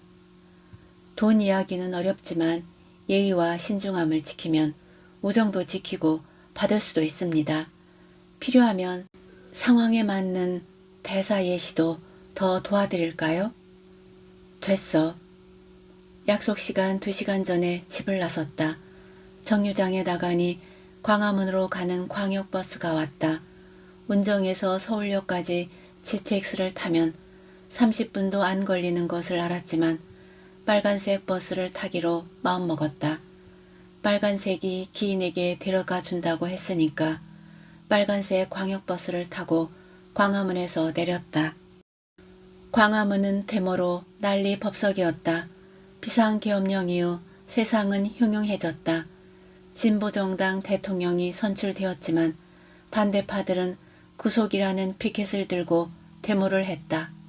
관용과 다양성은 없고 중간과 경계도 없어졌다. 한복을 입고 광화문을 활주하는 애국인들 무리 속에 갇혔다가 간신히 빠져나왔다. 애국인들 사이에 낀 명옥은 애국인들보다 자신이 더 이방인 같다고 느꼈다. 명옥도 학생 때는 데모 대열에 있었다. 기성세대가 되어도 불의를 눈감지 않겠다고 다짐했었다. 지금 명옥은 무엇이 불의인지 정의인지 구별할 수 없게 되었다. 양쪽 어느 곳에도 소속되어 있지 않다는 것만은 명확했다. 체류탄 가스만 없을 뿐 광화문과 헌법재판소 주변은 살풍경했다. 20대 때 대학가와 비슷했다. 체류탄 가스가 가시지 않았을 때 손수건으로 얼굴을 틀어막고 한동안 연락이 없던 금순이 찾아왔다. 눈가에 다크서클이 내려앉아 있었다. 우람한 플라타너스가 줄지어 서 있는 대학 후문을 지나 추억다방에 들어갔다. 500원 하는 커피를 2잔 시켰다. 금순이 손수건을 입에서 떼고 말했다. 난 주스. 왜 커피 안 마셔? 명호가 나 임신했어. 임신? 누구야? 남자는? 금수는 눈을 내리깔고 입술만 움직일 뿐 대답이 없었다. 주스가 나오자 입술에 살짝 유리컵을 가져가던 금순이 테이블에 엎드려 어깨를 들썩이며 울고 있었다. 혼전 임신했다고 인생이 쪽나버렸다고 했다. 남자는 아이를 지우라고 얄팍한 돈 봉투를 놓고 가더라고 했다. 돈으로 생명을 죽이라고? 라며 소리쳤더니 미역국 사 먹어 하더니 바로 가버리더라고 했다. 미역국이라는 말에 머리가 팍 돌아버린 금수는 명옥의 부축을 받으며 산부인과에 가서 아이를 지웠다. 금수는 남자가 누군지 말하지 않았다. 경영대학원에서 2번째로 만난 남자는 중소기업 CEO였다. 어디서 뇌물로 받았는지 만날 때마다 상품권을 주더라고 했다. 금수는 상품권으로 구두도 사고 옷도 사고 냄비도 사고 화장품도 샀다. 금수는 그 남자에게 특혜를 주었고 그 남자와 결혼했다. 아이는 생기지 않더라고 했다. 어디쯤 오고 있는 거요? 명옥에게 전화하면서 저만치 걸어오는 화영은 만나자마자 피식 웃었다. 광화문역에서 5호선 지하철을 탔다. 둘은 떠밀리는 지하철 안에서 파도처럼 떠밀려 다녔다. 주말도 아닌 평일 낮 전철은 사람들로 붐볐다. 을지로 사가에서 내린 둘은 2호선으로 갈아타고 잠실역에서 내렸다. 둘은 세월 앞에서 속수무책인 듯 무너진 모습을 서로 확인하고 소리내지 않고 웃었다. 잠실역에서 사람들이 많이 내렸다. 둘은 출구에 카드를 찍고 나와 화장실부터 찾았다. 명옥이 소변을 보고 나왔을 때 화영은 벌써 나와서 거울을 들여다보고 있었다. 20대 때에도 화영은 거울을 자주 들여다보았다. 손거울을 꺼내 립스틱을 바르고 있었다. 화영의 선명한 입술은 예전과 똑같았다. 살짝 부르튼 입술에 립밤을 덧바르는 것도 젊었을 때와 같았다. 화영의 가운데 손가락에는 금반지가 반짝반짝 빛을 발하고 있었다. 새 돈쯤 되어 보였다. 금반지 꼈네? 화영아, 요즘 금값이 엄청나게 올랐다며? 손가락이 밍숭맹숭해서 꼈어. 금순이는 물방울 다이아 반지 꼈을 텐데. 화영이 금순에게 전화했다. 금순아, 잠실역에 도착했어. 에비뉴얼관 앞으로 갈게. 2번 출구로 나오니 지상이었다. 산딸기 따러 가는 어린아이들처럼 앞서거니 뒤서거니 걸었다. 한 손에 호박죽이 들어있는 마트 쇼핑백을 조심스럽게 든 화영이 자꾸 명옥을 뒤돌아 보았다. 홍삼 전과를 들고 명옥은 열심히 화영을 따라붙었다. 어디선가 꾹꾹 하는 새우는 소리가 들려왔다. 명옥은 허공을 올려다 보았다. 검은 새 한 마리가 빠르게 허공을 가로질러 사라져갔다. 멀리 하늘을 올려다보던 화영이 물었다. 저 새 뻐꾸기지? 꾹꾹 하던데 소쩍새 아닐까? 소쩍새 본 적 있니? 아니, 소쩍새는 밤에만 온대. 사람들이 잠자는 밤에만. 게이트를 나왔을 때 금순이 마른 전봇대처럼 고요하게 서 있었다. 시골 들녘에 서 있었다면 허수아비처럼 고즈넉하게 서 있다고 표현했을 것이다. 금순의 가벼운 숨결이 느껴졌다. 눈에 보이지 않는 숨결이었지만 분명 떨고 있었다.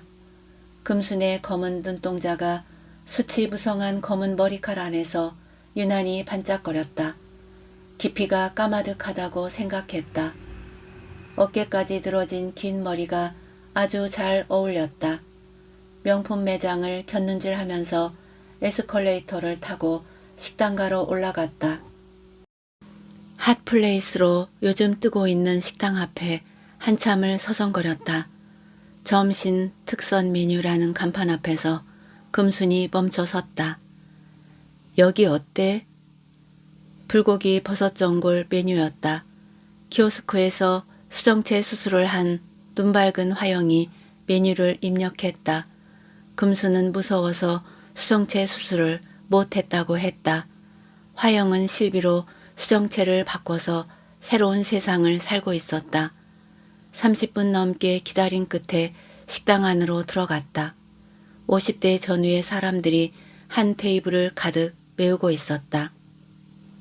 점심을 먹고 금순을 따라 화영과 명옥은 타워를 나왔다. 금순의 긴 생머리가 바람에 휘날렸다. 젊지 않은 나이에도 긴 생머리가 어울리는 금순을 둘은 뒤에서 경이로운 눈빛으로 쳐다보았다.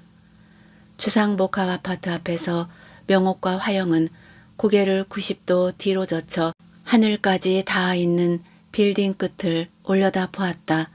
하늘만큼 높은 상어보다 더 잘 빠진 빌딩을 눈이 시리도록 한참 올려다 보았다. 바람 한 줄기가 빌딩 사이에 숨어 있다가 휙 불고 지나갔다.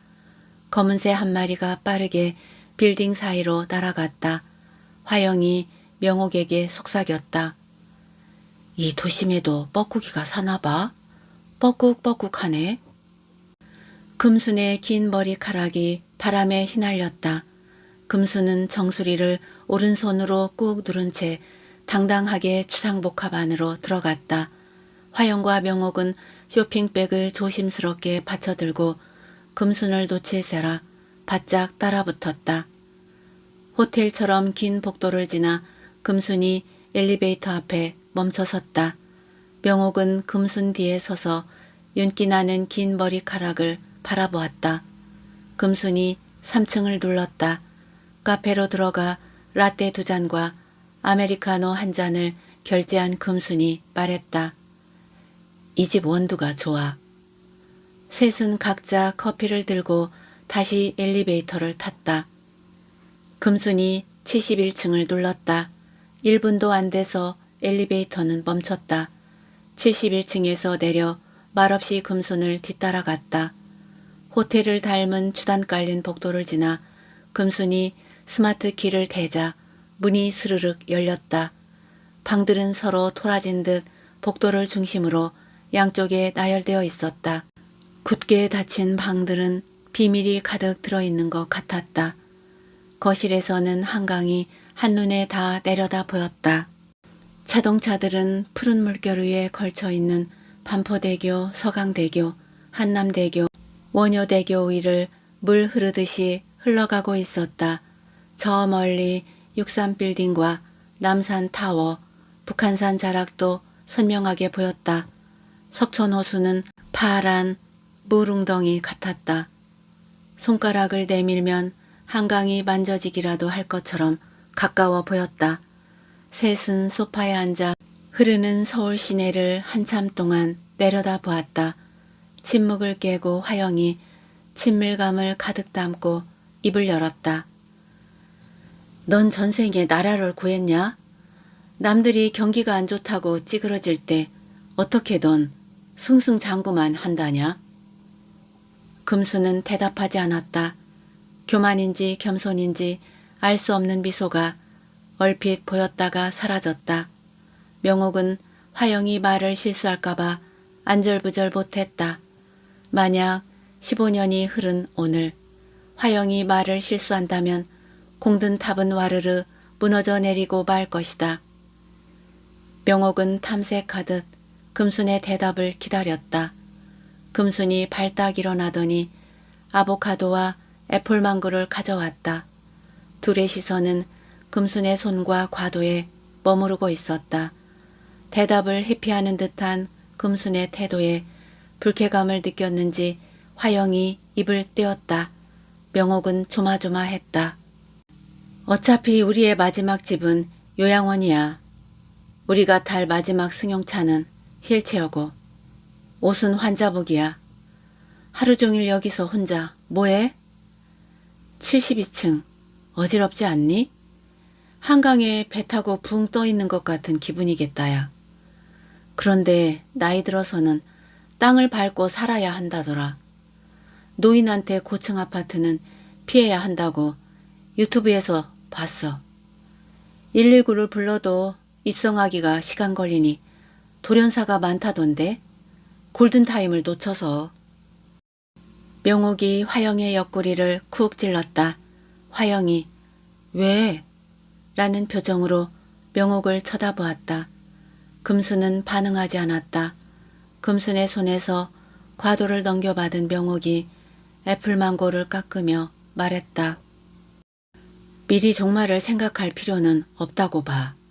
그냥 오늘이 전부인 것처럼 살면 되는 거야. 그 말에 금순이 살짝 웃었다.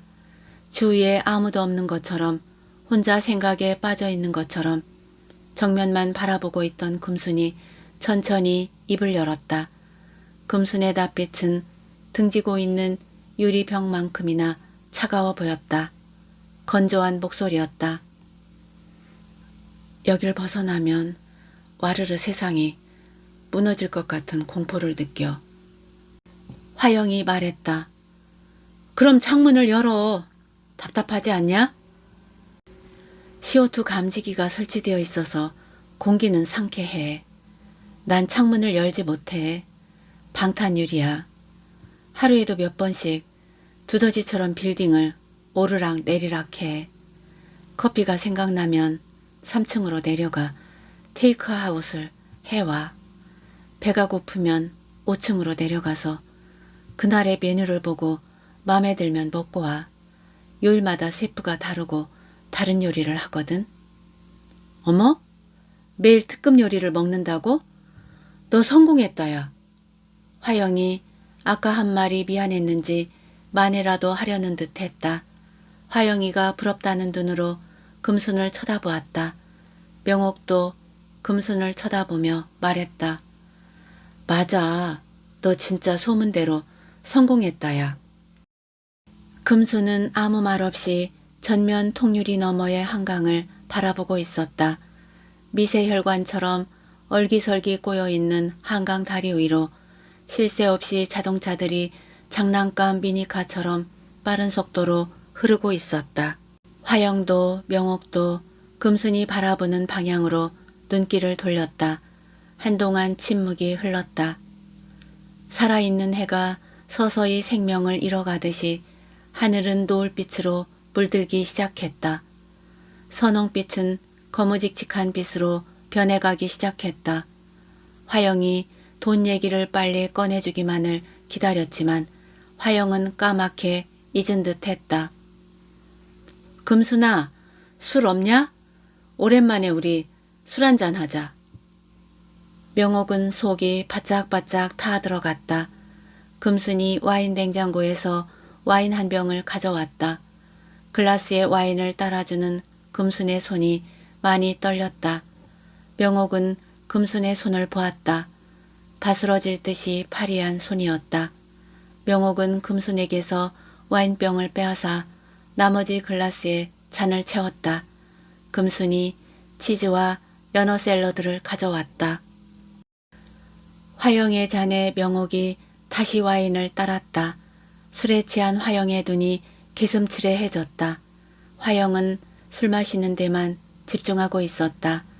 마음이 뽕밭에 가 있는 명옥은 기회만 봤다. 금순이 입을 열었다. 화영아, 그때 우리 연안부두 갔을 때 왜 그랬냐? 뭐가? 옛날 고리장 얘기 왜 꺼내고 그러냐? 창피하게. 궁금해서 그런다. 난 그냥 물어본 건데 왜 그렇게 화를 냈냐고. 난 기억도 안 난다야. 그냥 넘어가자. 명옥은 그날 일이 생생하게 기억났다. 그날의 자동차 안에 있던 금순과 화영의 자리 배치도, 차 안으로 들어오던 비릿한 바닷바람 냄새도, 화영의 앙담은 입술도 다 떠올랐다. 명옥이 물었다. 금순이도 그걸 아직도 안 잊고 있었냐? 잊히지 않더라. 화영이 나한테 왜 그렇게 불같이 화를 냈었는지를. 그까짓 화를 냈다고 잊혀지지 않다니. 소크라테스의 말대로 사람들은 자신을 몰라도 너무 모른다. 내 돈 갖고 튄 것은 잊혀지듯. 명옥은 터져나오려는 말을 꾹 참았다. 술 취한 화영이 더듬거리며 말했다. 얘는 다 늙어서 무슨, 그냥 넘어가자. 명옥이 화영에게 말했다. 금순이 잊히지 않는다잖아. 이제 말해도 되지 않니? 화영이 앞머리카락을 손가락으로 쓸어 올리며 말했다. 창피해서 그런다. 왜?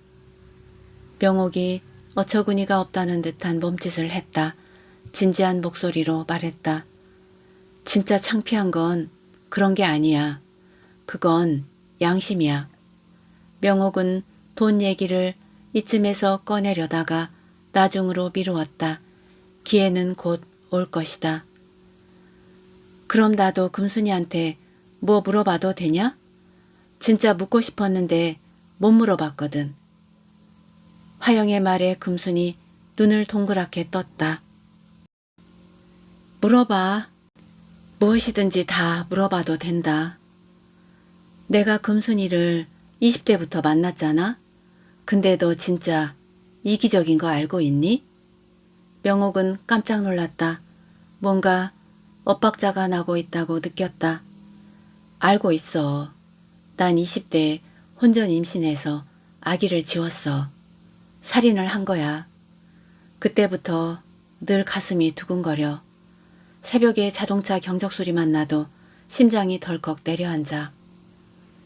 누가 죽었다는 소리를 들어도 남들처럼 크게 놀라거나 눈물 흘리지 않게 되더라. 어떤 트라우마가 또아리를 틀고 내 가슴에 눌러앉아 있는 것 같아. 남의 불행에 대해 반응하지 않는 나를 이기적이라고 느낄 수 있을 거야. 난 죽음이 두렵지 않아. 생명이 이슬처럼 쓰러질 수 있다는 걸 너무 일찍 알아버렸거든. 와인을 벌컥벌컥 마신 화영이 화장실을 찾아 긴 복도를 비틀비틀 더듬어서 걸어갔다. 명옥은 이때다 싶었다. 챗 GPT 제안대로라면 따로 있을 때 감정을 섞지 않고 명확하고 단호하게 말을 꺼내야 했다. 드러내놓고 떠들어서는 안 되는 이야기처럼 명옥은 조용히 하지만 단호하게 말을 꺼냈다. 혹시 15년 전에 빌려간 돈 오늘 줄 수 있니? 내가 요즘 힘들어서 그래. 그 돈이 꼭 필요해. 목소리는 자신이 들어도 단호하고 정중했다. 금순의 얼굴에 퍼져있던 고요한 빛이 사라졌다. 왜? 잊은 건 아니지? 네가 잘 살게 돼서 기뻐. 명호가, 그 돈 정확히 말하면 내가 빌린 거 아니다. 예의 없고 그악스러운 말이라고 명옥은 생각했다. 피가 폭격하듯 심장으로 몰려들었다. 거짓말. 뻔뻔한 소리 집어쳐. 그건 도덕이나 양심을 넘어선 범죄야. 적어도 미안하다라는 말 한마디는 할 줄 알아야 하지 않니? 명옥은 자리에서 벌떡 일어났다. 테이블에 있던 모든 것들을 오른팔로 싹 쓸어버렸다. 과일들이 바닥에 나뒹굴었다. 마시다만 커피가 쏟아지면서 쨍그랑 소리가 났다. 금순이 놀라 명옥을 막아섰다. 그 바람에 와장창 깨진 접시 조각들이 금순의 손을 스쳤다. 빗방울이 떨어졌다. 금순이 앗 비명을 지르며 손가락을 입으로 가져갔다. 흉터는 별게 아니야. 깨매면 되니까. 명옥은 바닥에 떨어져 있는 접시들을 멸시하기라도 하듯이 발로 걷어찼다. 명옥은 낡아빠진 가방을 들고 긴 복도를 지나 현관 쪽으로 뚜벅뚜벅 걸어갔다. 현관문을 열고 엘리베이터 앞에 섰다. 엘리베이터 문이 열리자마자 금순이 뒤따라와 먼저 탔다. 이러지 마. 나 아무것도 없어. 뭐? 아무것도 없다고? 그럼 왜 오라고 한 거냐? 그냥. 넌 아직도 내가 우습냐? 우리가 그냥 만나는 사이였니? 넌 변한 게 하나도 없다. 명옥은 구역질이 났다. 돈은 중요하지 않았다. 대체 정섭의 주식이 명옥과 무슨 상관이 있단 말인가? 금전은 좋아하시네. 명옥은 정섭도 헌신짝처럼 져버리고 훨훨 자유로워지고 싶었다. 금순이 명옥의 손을 붙잡았다. 명옥은 금순의 손을 벌레라도 털듯이 강하게 털어냈다. 그 바람에 명옥의 손이 고개 숙인 금순의 긴 머리칼을 탁 스치고 지나갔다. 정신을 차리고 엘리베이터 거울을 봤을 때 조명등에 반짝반짝 빛나는 알전구 같은 여자의 머리를 보았다. 금순의 머리에는 머리카락이 하나도 없었다. 검고 긴 머리카락 뭉치가 바닥에 훌러덩 떨어졌다. 뱀이 해묵은 껍질을 벗어던진 것처럼 검은 그것은 이물스러웠다. 금순이 두 손으로 자신의 민머리를 감쌌다. 파리하고 마른 손을 명옥이 감싸며 놀란 목소리로 물었다. 무슨 일이야? 어느 날부터 갑자기 이렇게 되더라. 꽤 됐어. 이유는 뭐래? 자가 면역 질환. 어쩐다니. 내가 뭐라고 말할 수는 없다. 명옥은 아프지 않은 것만으로도 암이 아닌 것만으로도 다행이라는 말을 차마 하지 못했다. 금순이 자신이 짊어진 짐을 받아들이려고 애쓰는 것을 방해하고 싶지 않았다. 정말이지 눈꽃만큼도 그럴 생각은 없었다. 금순의 머리에 가발을 씌워준 명옥은 금순을 따라 엘리베이터를 타고 다시 71층으로 올라왔다. 시야를 흐리게 하는 눈물을 닦아내지도 않았다. 명옥은 금순이 불쌍하다고 생각했다. 가엾은 몰골로 15년 만에 나타난 금순이. 화장실에서 나온 화영이 어디 갔다 왔냐? 며 술 한잔 더 하자고 철없는 소리를 했다. 세 여자는 소파에 풀썩 주저앉았다. 금순이 화영과 명옥의 글라스에 와인을 따라 주었다. 연어를 한 조각씩 먹으며 노을이 지는 창밖을 바라다 보았다. 하늘에는 별 몇 개가 희미하게 반짝거리기 시작했다. 한강에 비친 별들이 물결에 흔들리는 게 보였다. 그때 정섭의 문자가 왔다. 집수리 잘 끝났어. 계좌번호 보낼 테니 수리비 입금 바람. 주식담보대출로 목돈이 필요하게 되자 명옥은 옥상에 있는 방을 수리했다. 월세를 전세로 바꿔서 내놓을 요량이었다. 당장 목돈이 필요해서였다. 돋보기를 쓰고 수리비를 보냈다. 금순이 갑자기 생각났다는 듯이 화영에게 물었다. 병남씨는 오늘 뭐하냐? 명옥은 순간적으로 화영의 안색을 살폈다. 15년 전 병남씨 오늘 뭐하냐는 말로 세 여자는 멀어졌다. 명옥은 금순에게 빌려준 돈을 마음속에서 지워버렸다. 옛날은 다 지나가 버렸다. 명옥이 말했다. 화영아, 말하기 싫으면 안 해도 돼.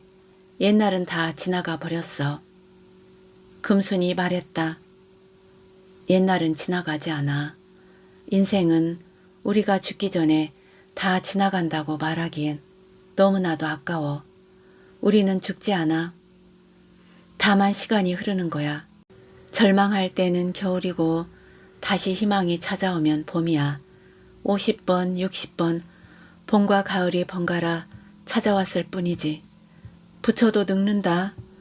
시간이 흐르는 것뿐이라고. 저 벚나무를 봐. 금순이 석촌호수 주변에 들어선 벚나무를 가리켰다. 2달 전만 해도 벚꽃이 만발했었어. 꽃은 지고 그 자리에 초록잎이 났어.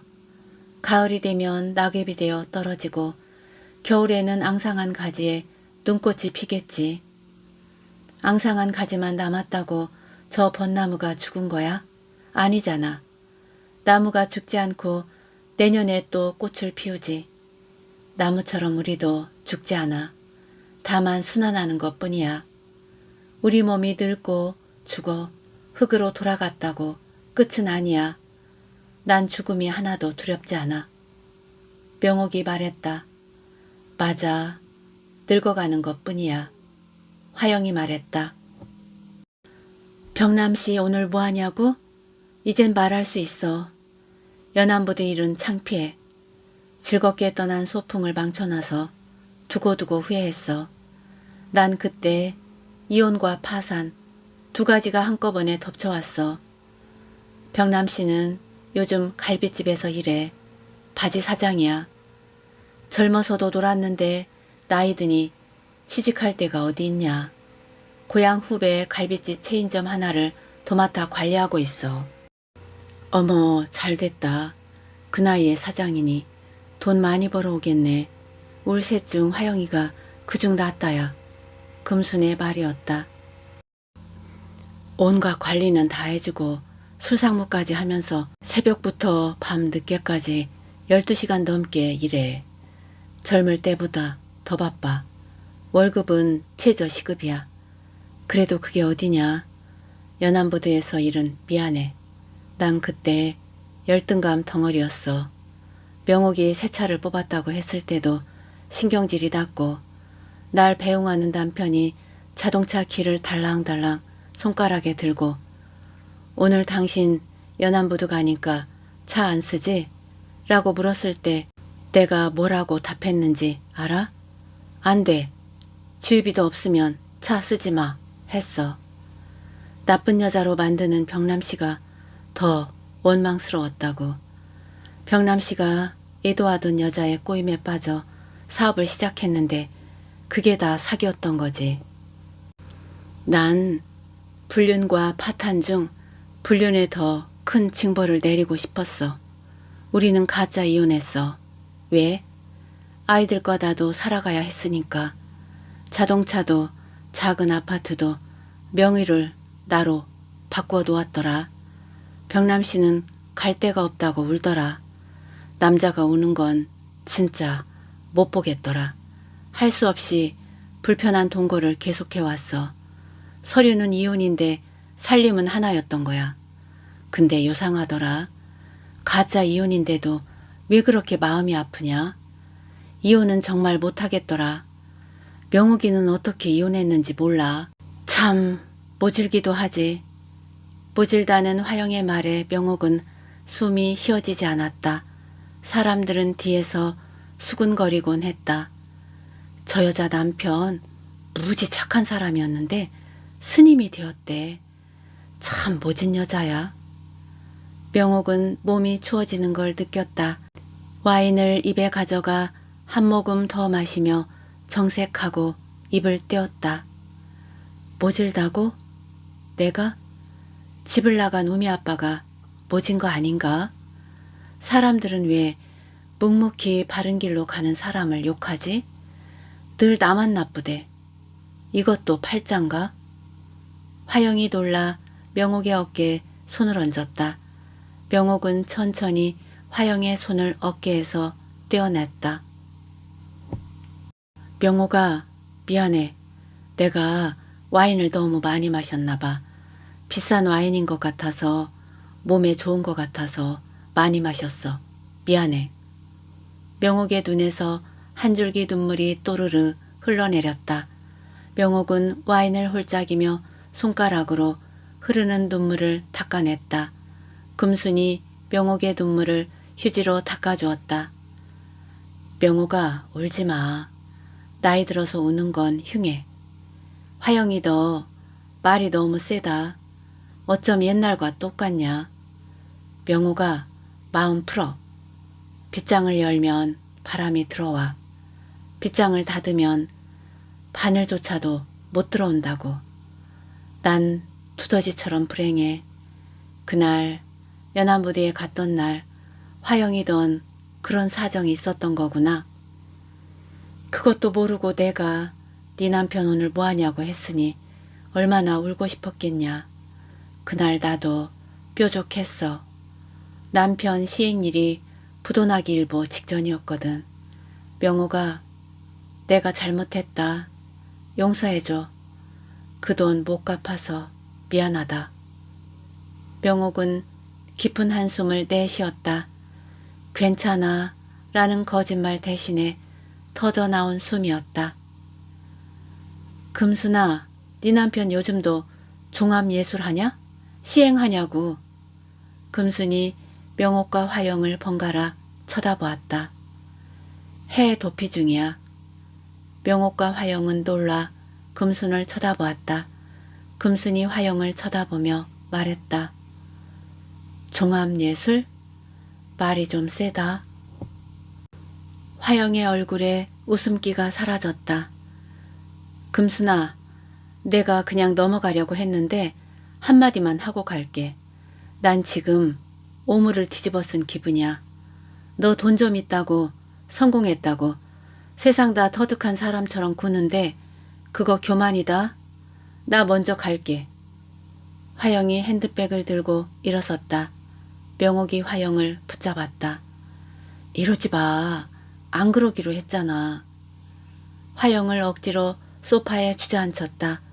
술에 취한 화영의 얼굴이 더 불그락푸르락했다. 노을은 지고 해는 벌써 넘어갔다. 초롱초롱한 불빛들이 반딧불이처럼 마구 춤추며 흘러다니고 있었다. 금수는 고요하게 흐르는 바깥 세상을 바라보고 있었다. 흰 조명을 받은 금수는 몹시 창백했다. 아까 보았던 긴 머리카락 가발은 윤기라곤 찾아볼 수 없었다. 시름에 담긴 절망적인 표정. 명옥은 순간적으로 그 표정을 본 적이 있음을 생각해냈다. 추억다방에서 커피 대신 오렌지 주스를 시킬 때 표정이었다. 혼전 임신했다고, 인생이 쫑났다고 명옥을 찾아와 서럽게 울었었다. 그것이 지금 완전히 되살아났다. 그때보다도 더 뚜렷하게. 금수는 보기에도 애처롭게 간신히 생명을 이어가고 있는 것 같았다. 어느새 기분이 풀어졌는지 화영이 일어나 치즈 한 조각을 입에 넣더니 두 조각을 가져와서 금순과 명옥의 입에 넣어주었다. 금순아, 20대 때 내가 너 밑에서 일했지만 그땐 다 괜찮았어. 왠 줄 아니? 종로 학원 다닐 때 내가 오빠 등록금 보태느라 커피값 없을 때 네가 다 내줬잖니. 점심값 없을 때도 그랬고. 화영아, 사람들의 행동에는 다 이유가 있는 거야. 나라고 왜 몰랐겠니? 난 이기적이잖아. 네가 매일 아침 일찍 출근해서 내 책상 밑에 있는 휴지통까지 비우는 걸 내가 왜 몰랐겠냐고. 나한텐 누들밖에 없어야. 그리고 나 부러워하지 마라. 나 빈 껍데기야, 화영아. 금순이 화영이 보라는 듯이 가발을 벗어 거실 바닥에 내 동댕이 쳤다. 보라고. 날 똑똑히 보라고. 이 알머리처럼 난 빈 껍데기라고. 이 집 곧 경매로 넘어가. 화영이 화들짝 놀라 작은 눈이 더 동그래졌다. 뭐라고? 경매로 넘어간다고? 그럼 어디로 가냐? 갈 땐 있냐? 화영이 금순을 꼭 끌어안고 울먹였다. 금순아, 괜찮아. 다 괜찮다고. 걱정 말어. 살아낼 수 있어. 어차피 인생 다 월세 아니면 전세야. 나도 지하 10층이라고. 금순이 화영을 끌어안았다. 창밖은 반딧불이들이 쉴 새 없이 반짝거리며 한강 다리를 춤추며 흘러다니고 있었다. 어디선가 뻐꾹뻐꾹 소리가 들려왔다. 명옥은 정섭의 주식이 녹아 없어져도 별 수 없다고 생각했다. 이제까지 그럭저럭 살아왔듯이 앞으로도 빈 수레바퀴는 삐그덕삐그덕 소리를 내며 대충 굴러갈 것이다. 자꾸 정섭한테서 전화가 왔다. 받지 않았더니 문자가 왔다. 집수리 잘 됐어. 8살 젊은 정섭의 비릿함이 느껴졌다. 명옥은 가방을 들고 일어섰다. 늦었다. 이제 일어나자. 금순이 복도 오른쪽 문을 열었다. 넓고 깨끗한 빈 방에 선물 꾸러미가 가지런히 놓여 있었다. 이리 와봐. 새 것은 아니야. 한두 번 사용했을 뿐이야. 쓸만하면 가져갈래? 화영이 쭈그리고 앉아 베이지색 천 꾸러미를 풀었다. 화영이 손가락에 낀 금반지가 반짝반짝 빛이 났다. 명옥은 서서 화영이 하는 양을 지켜보기만 했다. 와, 이거 말로만 듣던 명품 가방이네? 이걸 우리 준다고? 가져가. 마음에 드는 걸로. 금수는 현관 앞에서 둘을 배웅했다. 가발을 뒤집어 쓰고서. 문이 닫히기 전에 화영은 금반지를 빼서 금순의 가느다란 가운데 손가락에 끼워 주었다. 욕심이 없어서 채워진 적 없고 비워지기만 하는 화영. 화영은 에르메스를 들고 명옥은 샤넬을 들었다. 둘이 주상복합 아파트를 빠져나왔을 때는 저녁 7시가 지나가고 있었다. 자꾸 정섭이 전화했지만 받지 않았다. 화영이 커다란 에르메스 가방에 자신의 작은 핸드백을 구겨서 억지로 집어넣었다. 그러더니 하얀 봉투를 에르메스에서 끄집어냈다. 이게 뭐지? 어머, 돈 봉투다. 얼마지? 화영은 가방을 명옥에게 던지고 길거리에서 침을 발라 돈을 세었다. 신사임당 20장이 들어있었다. 100만 원이다. 명옥아, 너도 찾아봐. 화영이 명옥의 샤넬 가방을 빼앗아 가방을 뒤졌다. 하얀 봉투가 들어있었다. 화영은 그것도 세었다. 똑같은 20장이었다. 화영은 세뱃돈을 받은 아이처럼 행복해했다. 화영이 작은 목소리로 말했다. 그나저나 너 돈 못 받아서 어떡하냐? 금순이 불쌍해서 어쩐다니. 꼭 뻐꾸기 둥지에 혼자 놔두고 도망치는 기분이 든다야. 그러게. 둘은 석촌호수를 한 바퀴 돌다가 벤치에 앉았다. 바람은 보이지 않았으나 나뭇잎이 서로 부대끼며 나풀거리는 게 보였다. 어디선가 꾹꾹 새 소리가 들려왔다. 둘은 허공을 올려다 보았다. 검은 새 한 마리가 주상복합 드높은 유리벽을 휙 지나다 급강하하는 것을 보았다. 화영이 놀라서 말했다. 새가 유리에 부딪혀 떨어진 것 같아. 저 새 뻐꾸기지? 나도 봤어. 소쩍새 아닐까? 소쩍새든 뻐꾸기든 왜 이렇게 불안하지? 아무래도 안 되겠어. 화영이 벤치에서 벌떡 일어났다. 뭐가? 다시 올라가 보자. 어딜? 뻐꾸기 둥지로. 왜? 아무래도 무슨 일이 일어난 것 같아야. 금순이는 왜 저 빌딩 71층 허공에 무한다고 둥지를 틀었을까? 정말 속상해. 고독한 사람의 눈빛이 어떤 것인지 난 알아. 지금 안 가면 죽을 때까지 후회할 것 같아. 내가 지금 이 모양 이 꼴로 살지만 잘한 거 하나는 있어야. 아까 금순이 표정, 눈빛. 병남씨가 무너졌을 때 표정이었어. 지금도 병남씨는 말해. 그때 혼자였더라면 자신은 나쁜 결정을 내렸을 거라고. 금순이 창문을 열고 뛰어내릴지도 몰라. 심장이 두근거려. 못 살겠어. 어여 가보자. 금순이 창문 못 연다고 했잖아. 망치로 깰지도 모르지. 화영이 명옥의 손을 잡아 끌었다. 금순이 혼자 놔두지 말고 데려가자. 어디로? 난 집이 없으니 명옥이 네 집으로 일단 데리고 가잔 말여. 우리 집으로? 너 옥상방 수리했다면서. 일단 급한 대로 그렇게 했다가 다른 방법을 찾아보자고.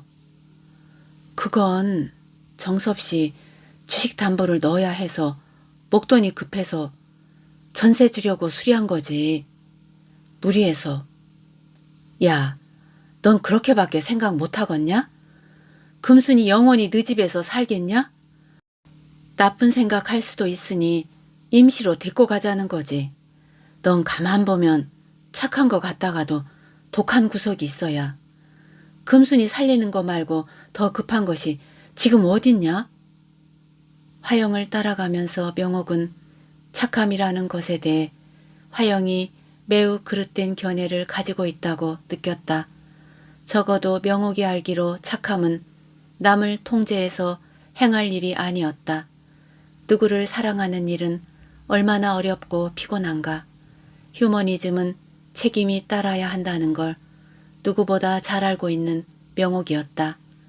명옥은 돈 받으러 왔다가 오히려 혹을 달고 가는 것 같은 생각이 들어 머리를 강하게 좌우로 뒤흔들었다. 금순의 가발을 보고 8천만 원은 머릿속에서 지웠지만 금순을 데려갈 생각은 하지 않았다. 싫어. 네가 데리고 가. 네가 금순이랑 더 친하잖아. 라는 말이 자꾸 나오려는 것을 누르고 명옥은 화영을 따라 71층을 향해 뛰었다.